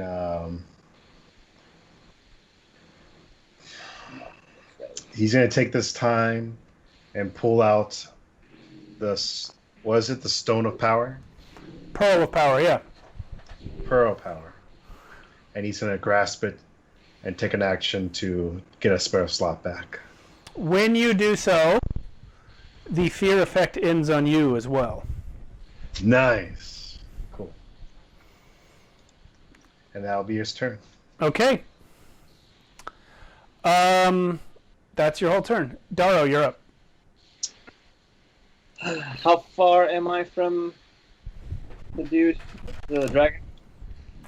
You're probably 60 Daro. feet. 60 feet. Daro. Sorry, I just gotta check one thing. Also, does the paralyze give me advantage, so it would cancel out my disadvantage? Yes. Paralyzed creature is incapacitated, can't move or speak. It automatically fails dexterity and strength saving rolls, and attack rolls against the creature have advantage. Yes. And any attack that hits the creature is a critical hit if the attacker is within 5 feet. Well, you're not within 5 feet, but your disadvantage is canceled. Just so you guys know, in case you want to get up there. Yeah, no. I can't tell you how disappointed I am that Throck is afraid. Yeah. That was going to be the most amazing turn ever. This is for you, Throck. Again, Throck experiences this not as fear, but as being distracted. Yeah. Yeah. So not afraid, just Yes. distracted. If I created a shadow and sent it 30 feet closer, would that be between Throck and the dragon, or like I can't really tell a distance from here? Camera. Yeah, the camera angle's weird. I can't even tell, and I'm here. I have to look over the screen and look with my real eyes. Yes, if it was 30 feet ahead of you, it would be just barely between Throck and the dragon. Okay, let's do that. That'll be my action. Bam, right there. And then I don't have any bonus actions I think I can use right now, so... There's so much shadow stuff going on. Yeah, there's right? a shadow dragon, there's Daro's shadow. At some point, somebody's gonna make mirror images of himself. That's There's it for me. umbraturgy. The whole place is dark because of the cloud thing in the sky. It's a mess. Okay. Oh, my save. Yeah.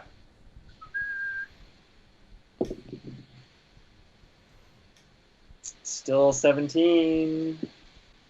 Dang it. I'm rolling pretty decent. Just I don't have any bonus to wisdom, so. Yeah, 17 is I a feel really you. good roll, actually. Okay. Bjorn.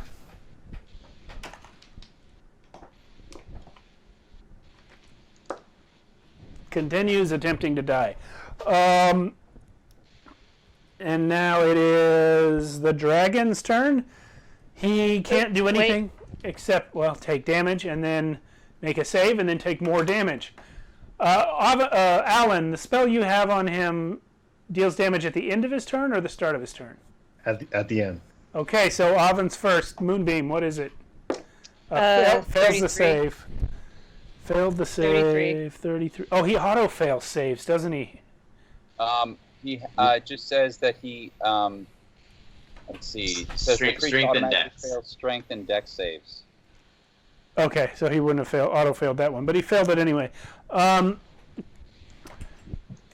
is it wisdom to break out or charisma?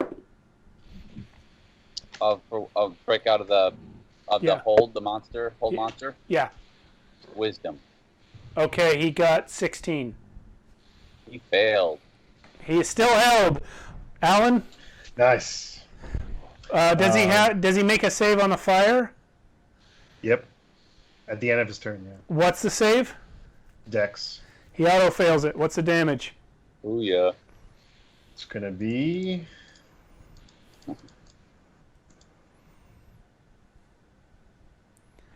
Wow.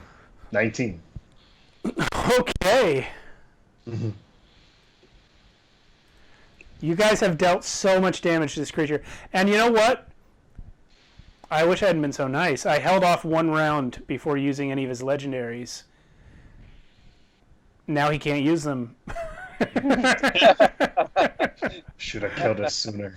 Yeah, he was toying with you. He was hoping Akunra would change his mind. But that didn't happen. So that's his turn. And now we're down to Oven. We're gonna do another tidal wave. Okay. This time you're going to hit the other tentacle, I assume. Yes. All right. But also the dragon, who will auto-fail that dex save. Yes, he will. The tentacle will pass it, actually. So the tentacle takes half of 25. Okay. The dragon takes the full 25 and is knocked prone. Oh. And is That looks very knocked. scary now. Is there anything about Hold Monster that prevents him from being knocked prone? Nope. Okay. Doesn't say anything about it.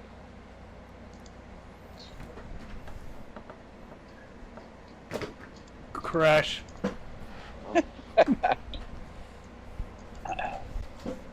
Throck shouldn't have moved. Yeah, he's on the fence. He's on the blacksmith fence.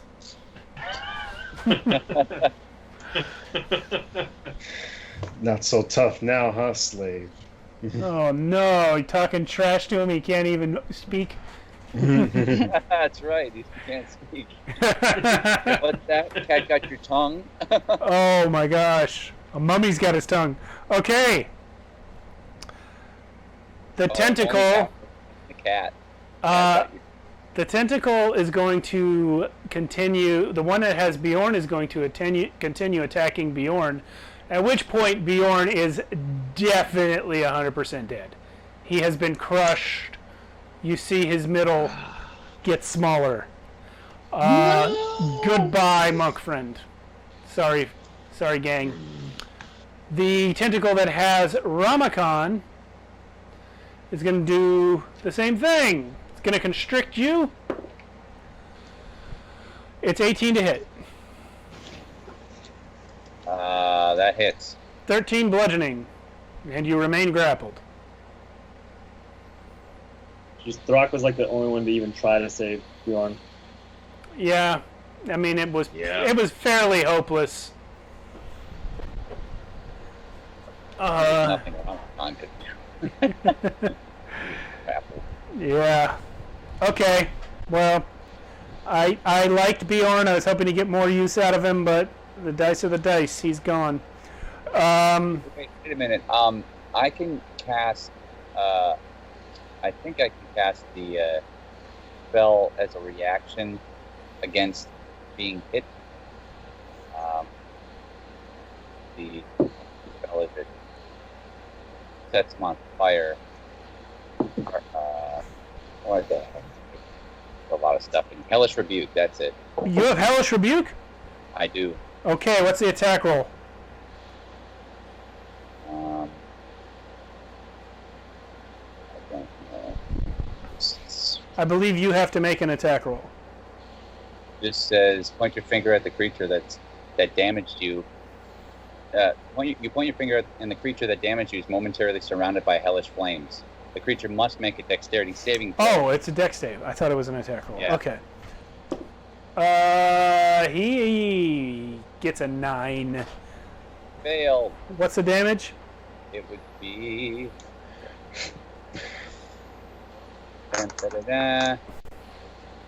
19.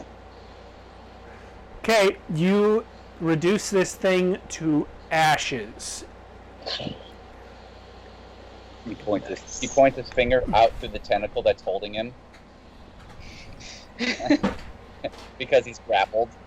Yeah. His mummy finger just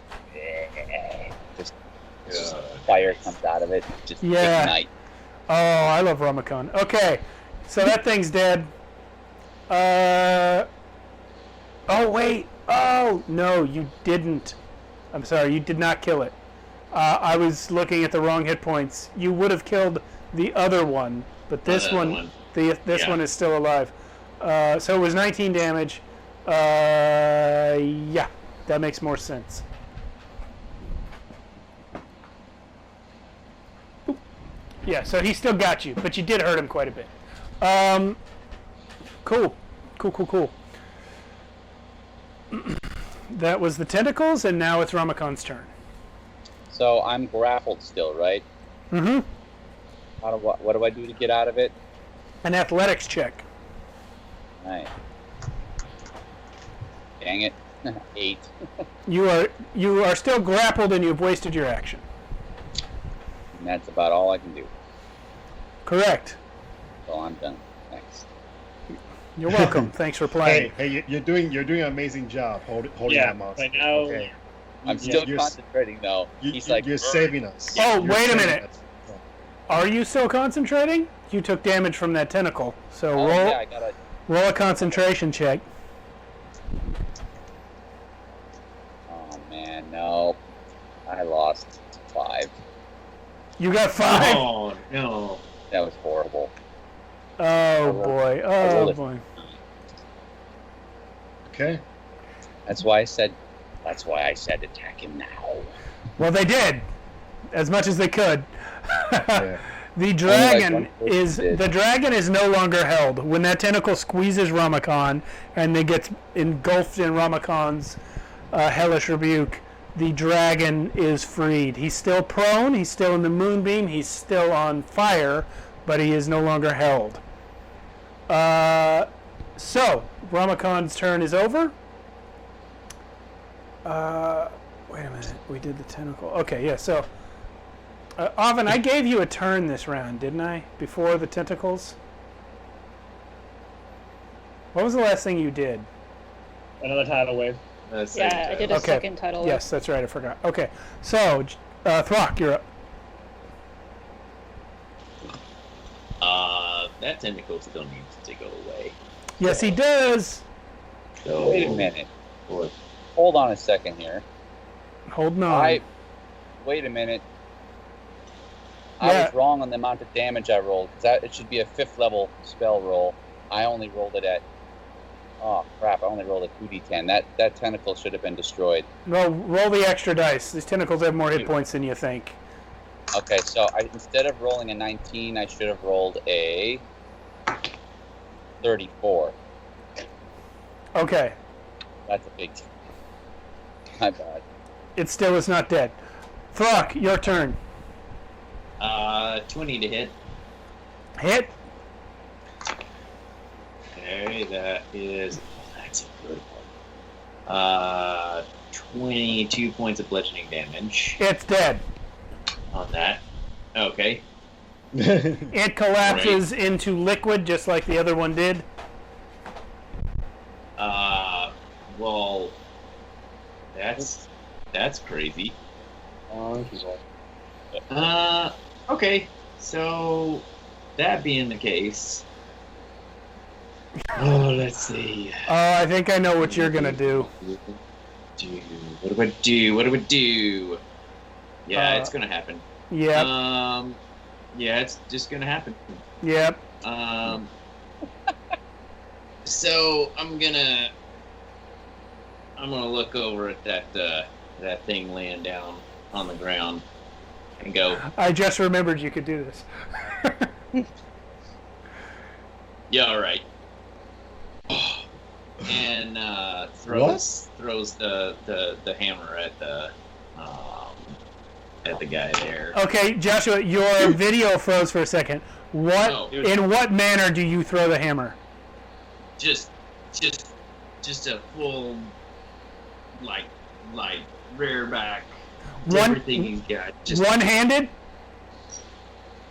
Sure. All right. One-handed hurl of the giant maul, the hammer of thunderbolts, and it flies towards the downed shadow dragon. For what attack roll? That is a 28 to hit. You have hit the shadow dragon with your maul. Right. Damage. So that is let's see. Hang on. Still have to do the oh, that's good. 9 10 11 19. So 19 points of bludgeoning damage from the impact. And he has to make a con saving throw. No. I'm sorry.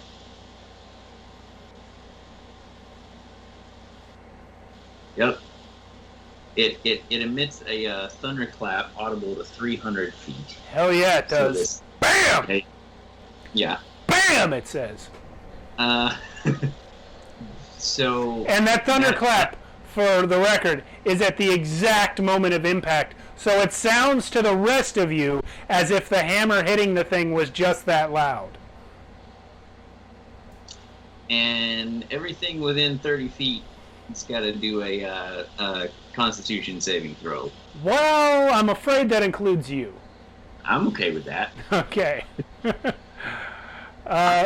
The dragon got 24. Do what? The dragon got 24. Yeah, dragon's fine. Throck, on the other hand, is stunned. Throck is stunned. Yeah. Shadow got 15. The shadow is stunned, but does not take damage. Does he take damage, Throck? No. No. So the shadow still exists, but is... no, screw it. Shadow's immune to stun. Great. Yeah, so... Can't do anything anyway. Yeah. There you go. Oh, but he can. Yeah, well... You haven't tried it yet, but he can. Yeah. So... Good hit. Does that mean we all have to make a Constitution saving throw? It's 30 feet, so no, you're all far enough away. Okay. All right. Zelios, your turn. Oh man, it's my turn already? Yes, sir. Alright, well, this is the moment. Zelios is going to look over to Daro. You're still next to me, right? Yep. And Zelios is going to say, bring me back if this doesn't work. Oh, gosh. Oh, dear God. So that's never a good thing to say. So Zelios is gonna take. He's gonna take his dagger that he always has with him, and he's gonna cut his chest open. Across the middle. Through the clothes? You're just gonna cut the clothes too? Well, because he's doing the spell, and he has to have an open wound. Okay, he's cutting the clothes. I guess so. So. I mean, according to the art, you do have a button shirt. You could pop a button and just do a little bit of the chest. The thing is, I don't think Zelios cares about the clothes. Okay, so he cuts the clothes. I just cut his arm. Just need an open wound. Not for this one. Needs a big one. So, and blood shoots from his body.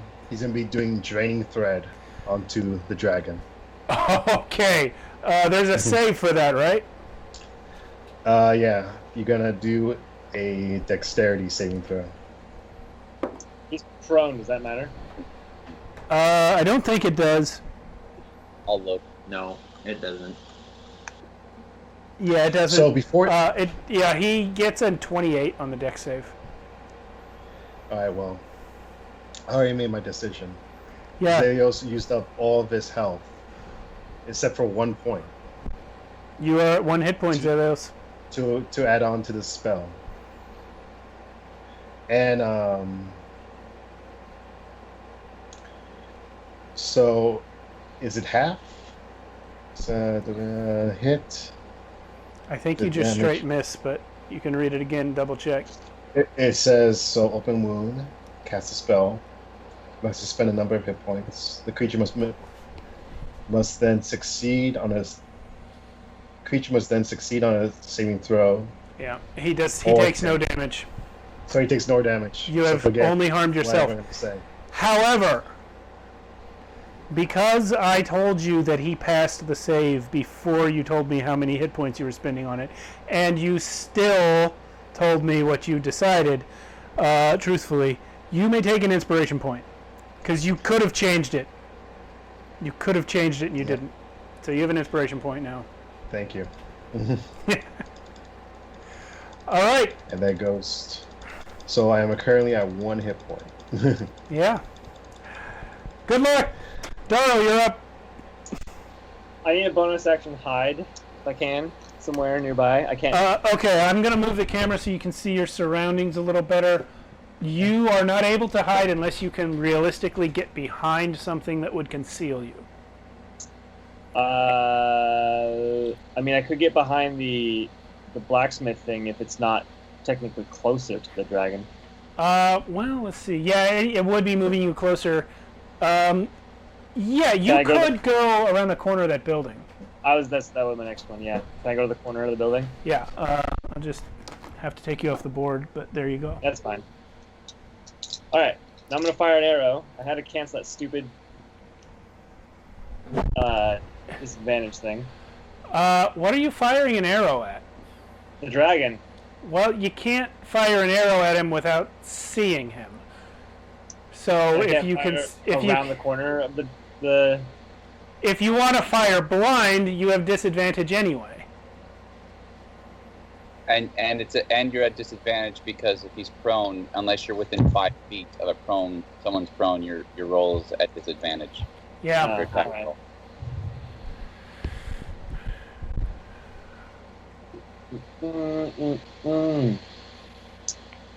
Well, then, never mind. Just put me back and I'll just fire an arrow at disadvantage. Destroy the tentacle holding me. Tired of being. What is your roll, sir? The lower one is 17, which doesn't hit. Correct. And then wisdom save, because why not? Yeah, you got to do it. Nope. Okay. You've only got a 10% chance of that one. All right. What am I doing? That was Daro. Bjorn's dead. Dragon stands up. Still in the moonbeam. 3, 4, 4. Fails the save. How much? It does? Yeah. 26. Okay. Looking our butts. Yeah, the moonbeam is doing more damage to the dragon than like everything else. And everything.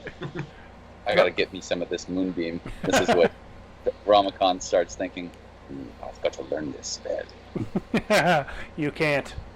Yeah. Lost. Multiclass. Nah, multi-class disallowed for the mummy. and yeah, moonbeam disallowed for the warlock of Abraxio. Cool. So It was a good thought. Yeah. But you can definitely want it. That is allowed. A mummy can dream, Andy. Yeah. He's had plenty of years of rest. All right. Daro's turn is over. The dragon stands up. He's going to... Well, he's not going to Frightful Presence everyone, because everyone's already either afraid or immune. He is going to... Well, I wanted to move my shadow closer to him as well. Yeah. You can get right up to him. Great. Cool. So, he's going to multi-attack. Frightful Presence is pointless, but he will bite the shadow. It's fine. Holy cow. I am not lying. Crit fail. Missed the shadow. He's a little disoriented from being on fire twice. And then he's going to claw attack Throck 2 times. Can you reach Throck? Yeah, he can reach Throck. That one landed on its edge. Well, they both hit. You're going to take 44 slashing damage total. Okay. Gosh. Barbarians, go Throck. All right. I guess I should have. Yep.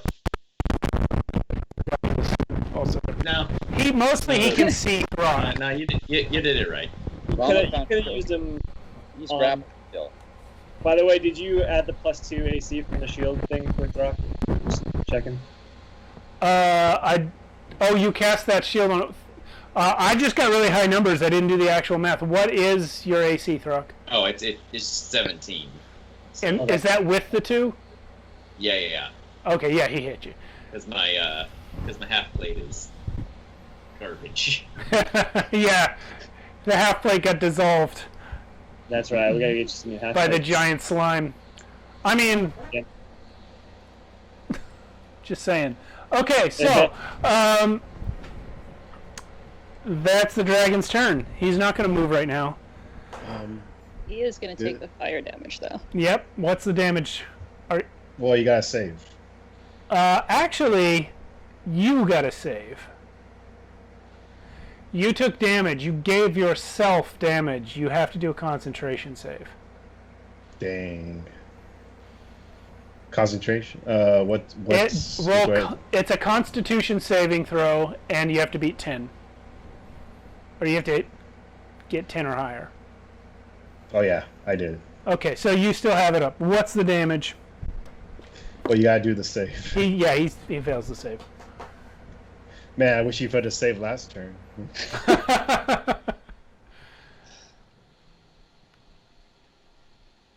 Well, I mean, I was using. He's out of legendary resistances now. He wasn't last turn. It's 8 damage. That's it? What is this crap? Wait. Okay. Well, my last one would have been way more. Yeah, I know. All right. Cool. His turn's over. Oven, your turn. We're Did you doing skip- another. You skip Ramacon? No, Ravikon comes after the tentacles. Felt like he got skipped. Oven is 12. Tentacles are 9A. Ramakon's 9B. Oh my god. So you're going to get squeezed one more time, and then you get to go. I got squeezed, but the last time, but I didn't get. You didn't accomplish anything because you tried to break out and you failed your athletics check. That's why it felt like you didn't get a turn. All right. So what's up, Oven? We're gonna do another tidal wave on the dragon and the thing holding the Ramacon. Cool. Okay. Dex save for the thing. It fails. Dex save for the dragon. It also fails. Lower roll, higher final number. Still a fail. What do you got? 26 damage, and they're both prone. Yeah. Okay, you have exactly killed the tentacle. That was its exact number of remaining hit points. Ramakhan, you are released as half this oozy tentacle gets smashed into paste by the tidal wave coming down from nowhere, and the half holding you just kind of collapses. The dragon is going to take, how much, 26? Yes, because it was exactly that. The dragon is severely hurt. It does not look like the same dragon that stepped into this courtyard and scared the crap out of you all. I really wanted a pet. That's unfortunate. Yeah. Well, good turn. That was only your action. Anything else to do?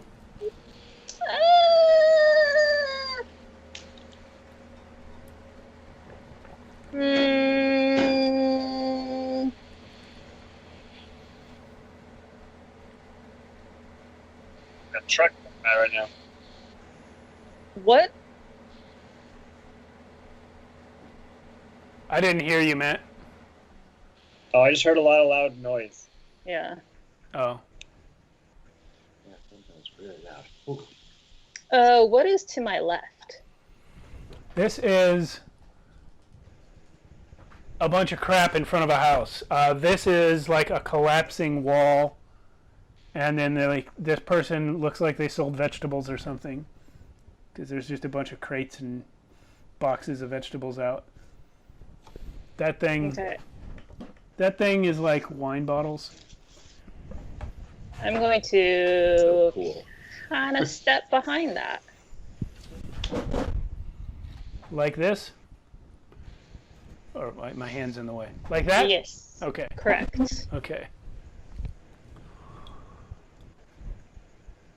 You are behind it. You're Huzzah, successful. that is my I'm turn. not going to make you roll for that. All right.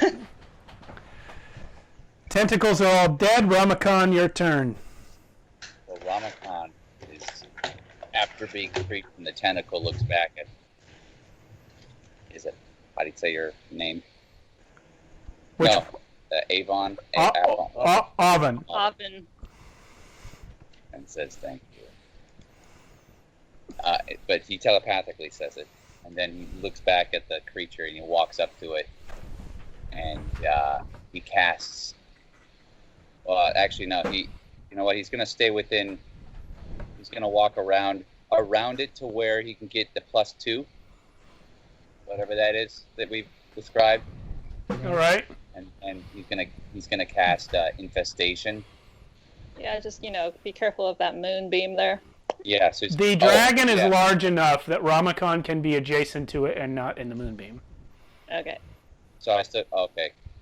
So you have to make a Constitution saving throw. And Failed. hold on a second. I thought this was the. Wait a minute. What's the one where he gets poisoned? Infestation poisons him, right, Oven? Yeah. Yeah. It just doesn't say he's poisoned. It just says he takes poison damage. Yeah. Yeah. That's correct. So infestation and poison spray both do that. But they don't actually poison the creature, correct? Well, No, so poison what can mean happens two is- things. Poison is both a damage type, and there's also the poisoned condition. So you do poison damage, but you don't impose the poisoned condition. Okay, then never mind. I'm gonna nix that one. That you. So you broke up. What was that? I said never mind on that one. Oh, Because you're looking for something that's gonna. I thought it did poison damage, but it doesn't. So. I mean, it does. It just doesn't continuously give it poison. But it doesn't cause him to be poisoned. The condition. That's what I thought. Yeah. That's what I meant. So then he's gonna cast Chill Touch on the creature. Okay. And he rolls a 17. 17 to hit. Yes. You have missed. What did you say? Is there a +2 on that? +2. Yeah. +2 from flanking. Yeah. So it's 19 then. Still misses. The flanking is because Daro's shadow form counts for flanking. All right. But yeah, that misses anyway. All right. So that's your turn. Throck. You don't have a hammer. Thruck is stunned. So Thruck does nothing. Yeah, that's correct. But your wisdom saving throw. Yeah, I'll give my 5% wisdom save chance here.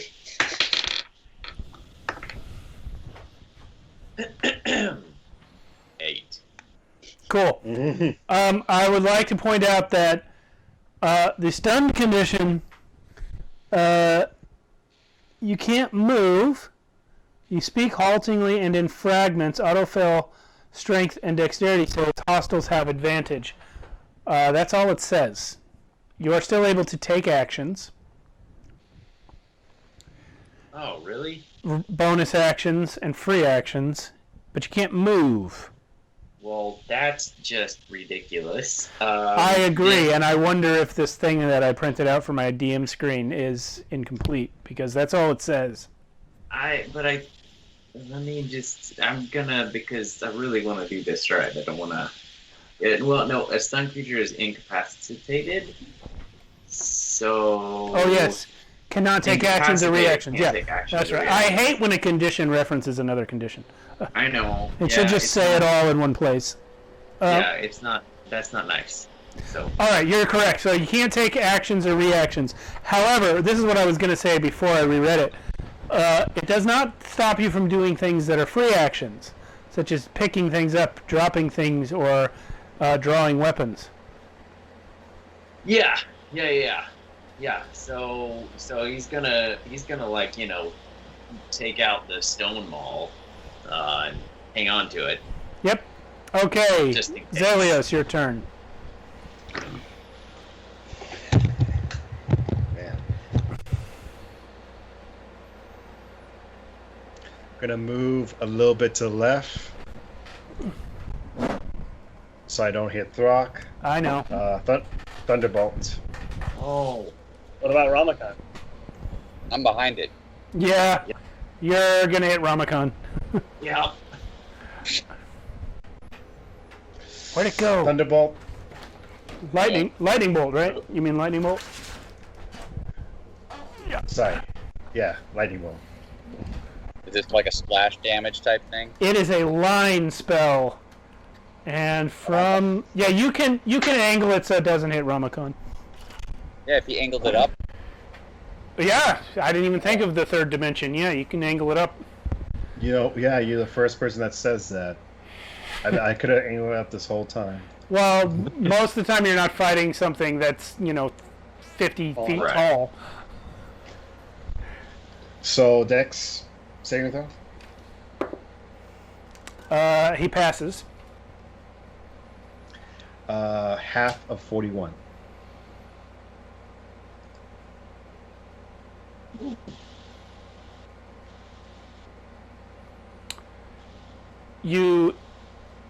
I would like you to describe the death of the Shadow Dragon. Oh, I'm so glad that I did it. And you're gonna realize he's on 1 health point, so he's like barely. Yeah. Like I'm like barely holding on right now.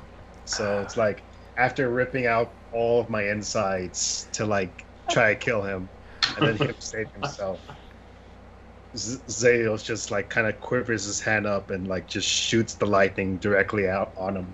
And your moonbeam is still going on right now, right? Yep. So he kind of aims at the top where the moonbeam is hitting, so the lightning just hits like right there in the center. Well, the moonbeam is coming all the way from the sky, so there's no top to it. But yeah, he's gone. Well, as the electricity courses through his body, the black fire of your spell and the white fire of the moonbeam, the entire Shadow Dragon just explodes into a shower of shadow energy, and what falls to the ground is merely a draconic skeleton that has been charred and blackened, and all the flesh and scales and energy of the dragon has dissipated throughout the courtyard. And you... Zahir says... he says, slaves deserve to be ash. Okay. Hmm. You guys killed this thing before I even got to pull off its breath weapon. Ugh. Thank God.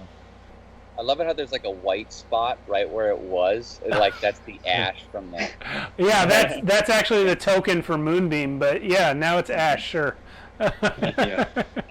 The first thing I want to do is walk up to it and fire an arrow directly into its skull, even though it's already dead. All right, it gets right through the eye socket, out the other eye socket. It's a bullseye. I also, Cool. are we out of combat? Oh yeah. Okay, can I I didn't use? hit it once, so I just needed to hit it. I want to use up. I want to use up my spell slot before it's too late.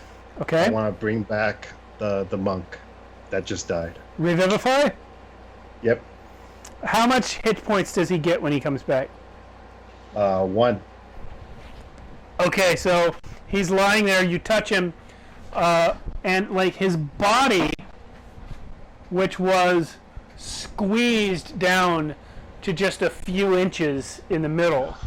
That's how he died. He was just squeezed to death. It suddenly pops back out, and you see his ribs forming back into place, and his spine popping back into place, and he opens his eyes, and he looks up at your devil face, and says, "I saw Cord. Hmm. He was Nice. pleased What'd he with say? me." He says, "I saw Cord, and he was pleased with me." Ooh, That's the god. That's daily. Well, Cord, No, that's, Cord is the god of Throck and of Bjorn. They are, you can think of them as different denominations worshiping the same god. Throck is a barbarian Urman, and Bjorn is a monk. You missed this, actually, Eric, because you weren't here, but they recently met these monks, and it was the first time they discovered that somewhere in some country, somewhere in this world, there's an order of human monks that worship Cord, the god of strength and storms, the same god that the Urman recently converted to. He's the god of the giants, and apparently also of these human monks from a far-off land that no one's ever been to. And they have the ability to do thunder damage by vibrating their bodies. they're pretty ooh-ha-ha. They're pretty ooh-ha-ha, which is Throck speak for cool. I'm gonna walk over after firing my arrow and like getting that out of my system. I'm gonna walk over to Zelos and I'm just gonna like kind of pat him on the shoulder and give him 19 hit points from my own hands. thank you. But I'm not gonna say anything. I'm kind of like annoyed that Ramakon, since that whole fight. Ramakon telepathically says we must get to cover. Okay, at this point, Yeah. you guys may enter the basement Ramakun was leading you to. Nice. Throck, of course, will pick up the hammer, by the way. Oh, yeah. And I'm sure Avin yeah. at some point will walk out from behind the wall. And much like Dar, will just go to town on the beast. Feels good, right? Yeah, it does. And also before I follow Ramakon, I wanna touch the dragon and use Memories of Fallen real quick. Okay. This is what you see. This dragon, you see through its eyes, as you usually do when you use this spell. You see all around its lair. It lived in a deep, deep cave in pitch blackness that it could only see through because of its unnatural sight. It was underground at night in the Shadowfell. It was pitch black, but this dragon could see. and because you're reading its memories, you can see. You become aware gradually of small creatures entering your lair. The first one comes through a wall off to your left. You flip your head around and look for it, but you can't see it. The second one comes from your right. You turn back, you still can't see it. More and more of them. Presently, there are 24 of these small creatures. You can hear them, you can feel their air, as Smog would say, where they're standing, but you can't see them. Yeah, like that. And you're getting really angry because you can tell they're small. They're like the size of humans.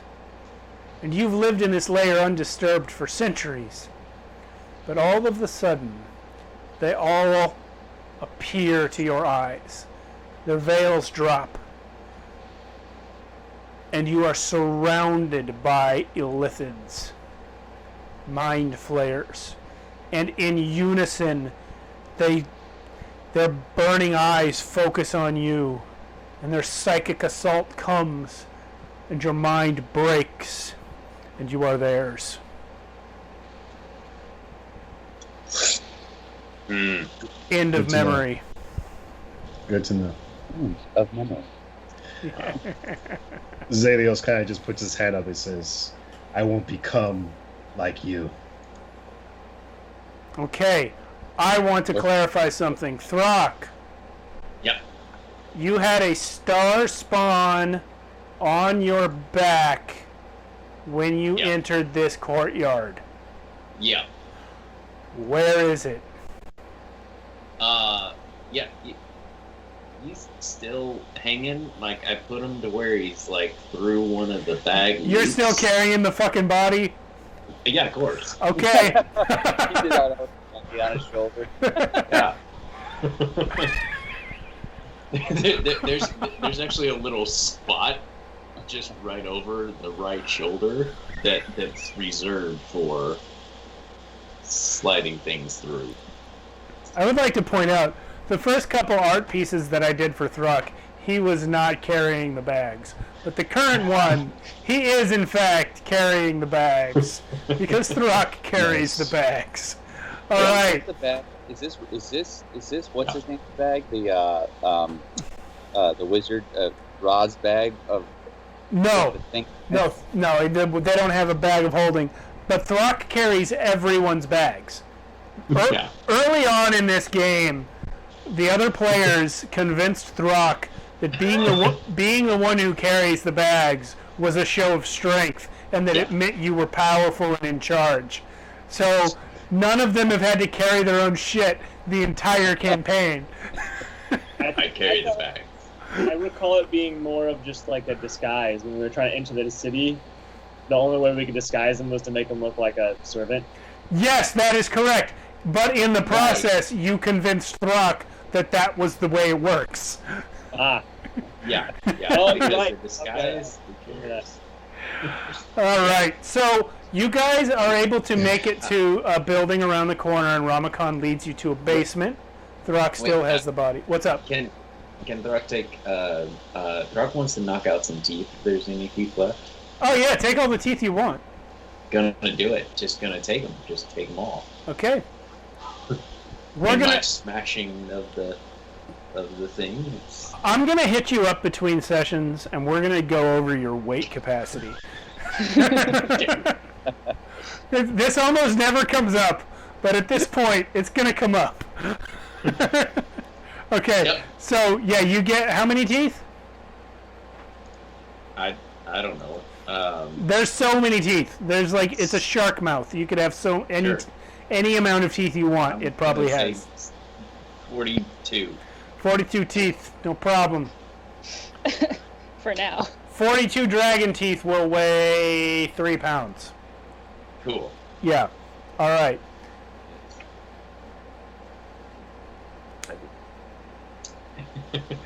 Okay, so we're in the basement. Yes, you make it to the basement. What's going to happen next? we build our hut in here to keep things out, or should we stand guard for a rest? What is this hut? I don't think the hut could fit in here. No, the basement is big enough for the hut. Oh, okay. Oven. What's this hut you refer to? It lets us sleep without being disturbed. What time is it, Steve? In game, Yeah. it is. Let's see. I'm trying to It's remember dark. what time it was. Like Yeah, dark. it's got to be dark. It's pretty much always the same in terms of light level outside in the city because the mind flayers have darkened the whole area with thick clouds overhead. So it's like Machine City and Matrix. Yeah, but best guess it's nighttime. Okay. So we should rest in your hut. Okay, Alvin, are you going to build the hut? Throck, would you like to hand me the body? The rock throws the body on the ground. Alvin builds the hut. Point of fact, the entrails of a star spawn are all black. And Perfect. not shiny black like you would expect of entrails that are wet with bodily fluids, but flat, matte black. And when you make the hut, it is running over the walls. The walls of the dome are running over with this flat black liquid that rains down. As huts you've built in the past have been made of blood or whatever was inside the creature in question, it's the same with this hut. But what was inside this creature was this matte black substance. And so that's what your hut's made out of. And you may all sleep in the basement. Go. Yes. Does Ramakan sleep? He's undead. Does he?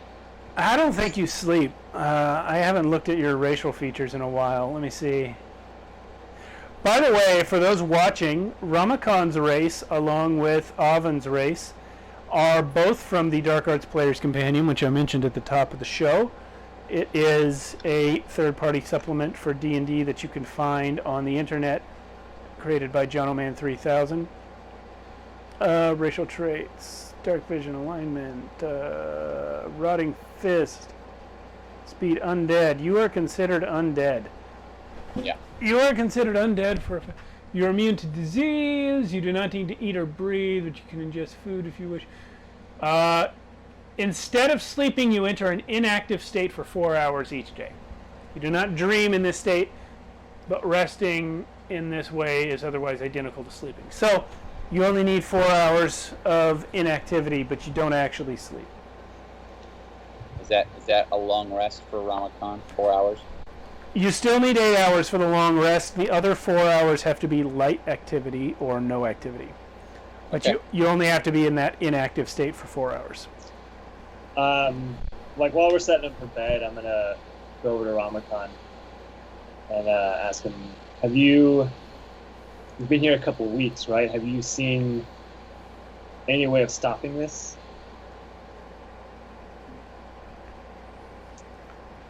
Ramakan, you will know. I'm going to switch back to the other frame, which Eric's face is not in, but I need you guys to see the map. Uh-huh. Ramakan, you are currently located in. You see Area 5? That's where you guys are. You're in Area 5, kind of on the border where it turns brown, moving towards the center. It turns brown because all of that is Area 12. But, so you're on the border of West Home and East Home right there. And what you can tell, Darrow, is that you have seen the worst of these monstrosities that infest the city coming out of High Vault, which is at number... What? High Vault, which is the district of the city that's marked 15 on the map. That's what I thought. Yep. That was our plan. Basically, the infestation of this city spread out from there. And every time you see a new horror arrive, it comes from that area. So essentially, his answer to the arrow is, if we can somehow seal off this area where they're coming from, we could at least put a stop to any continued monsters being released from there. Something like Yeah. that. It must be coming out of the basement of that tower, the wizard's tower. I'm not sure how to stop them. We must ask Abe. You are, Romacon, actually, Eric, we didn't discuss this, I think, but as long as you are within the city, you are not able to communicate with Abe. So I have to go outside to communicate. Yeah. Going outside is an ordeal because you have to pass through Abe's psychic barrier, which is Yep. hard, as these guys can tell you. Okay. All right. So our best bet is figuring out a way to stop the. Yeah. Keep going to the north. Yeah, so we're gonna end for the week here. Ramacon, you'll be back next week with us, yes? Yep. All right. May I interject one more thing? Yeah, go ahead. Go ahead. My mission here is to save a group of humans who are trapped within the city wall, according to Abe. I must do as he asked. Yeah, to clarify, Ramacon's mission was to get out any humans he found. You have found a group of humans. You know where they are. But because of your mumminess, it is difficult to figure a way to get them out. Yeah. Whereabouts are these humans? Deep are the humans. They are... I'm going back to the map. So you guys are in West Home at 5. The humans are actually on the other end of East Home. So East Home is numbered 12, and you can see how that area has a street running along its eastern edge, where the street bends in the middle. Right at that corner, where East Home meets South Home, there is a building with a number of humans hidden inside it. They've been living there. So where that street bends, East Home and South Home, which is 12 and 11, they share a long border, but that border has a crook in it like that. And that, right there at that corner, is where they are. That seems very, very far out of our way. We'll have to think about it while we sleep and discuss it in the morning with the rest of the gang. Next week I'll have the map set up for, being able to see Eric while we look at it. Zahir collapses. Yeah, you guys are inside the hut now. The hut is black and running with liquid. As it kind of looks like if you had like a glass bowl upside down and then you poured liquid on the bowl and it runs down the sides. That's what the hut looks like. But the liquid is that black stuff. And you're in this basement. So it's basically pitch black in here. Those of you with dark vision, which is, I think, all of you because Archonia, you can see. But it's pitch black. Okay. All right. Great.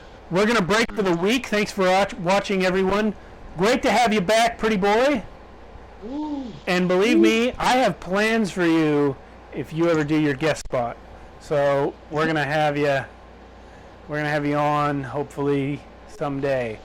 Finish watching and we'll talk. So great work today, everyone. You guys killed a shadow dragon.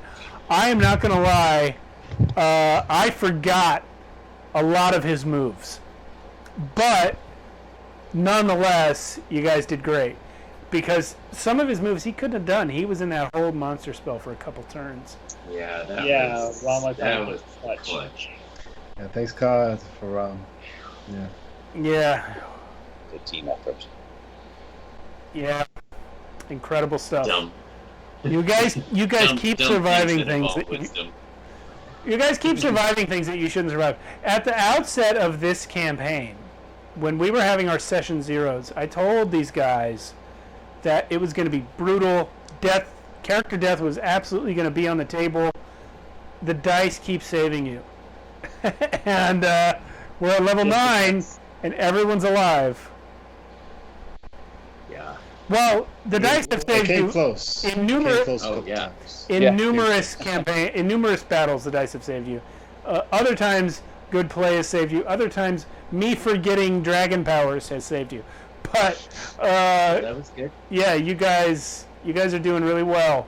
But I will reiterate, character death is on the table. Any one of you could drop.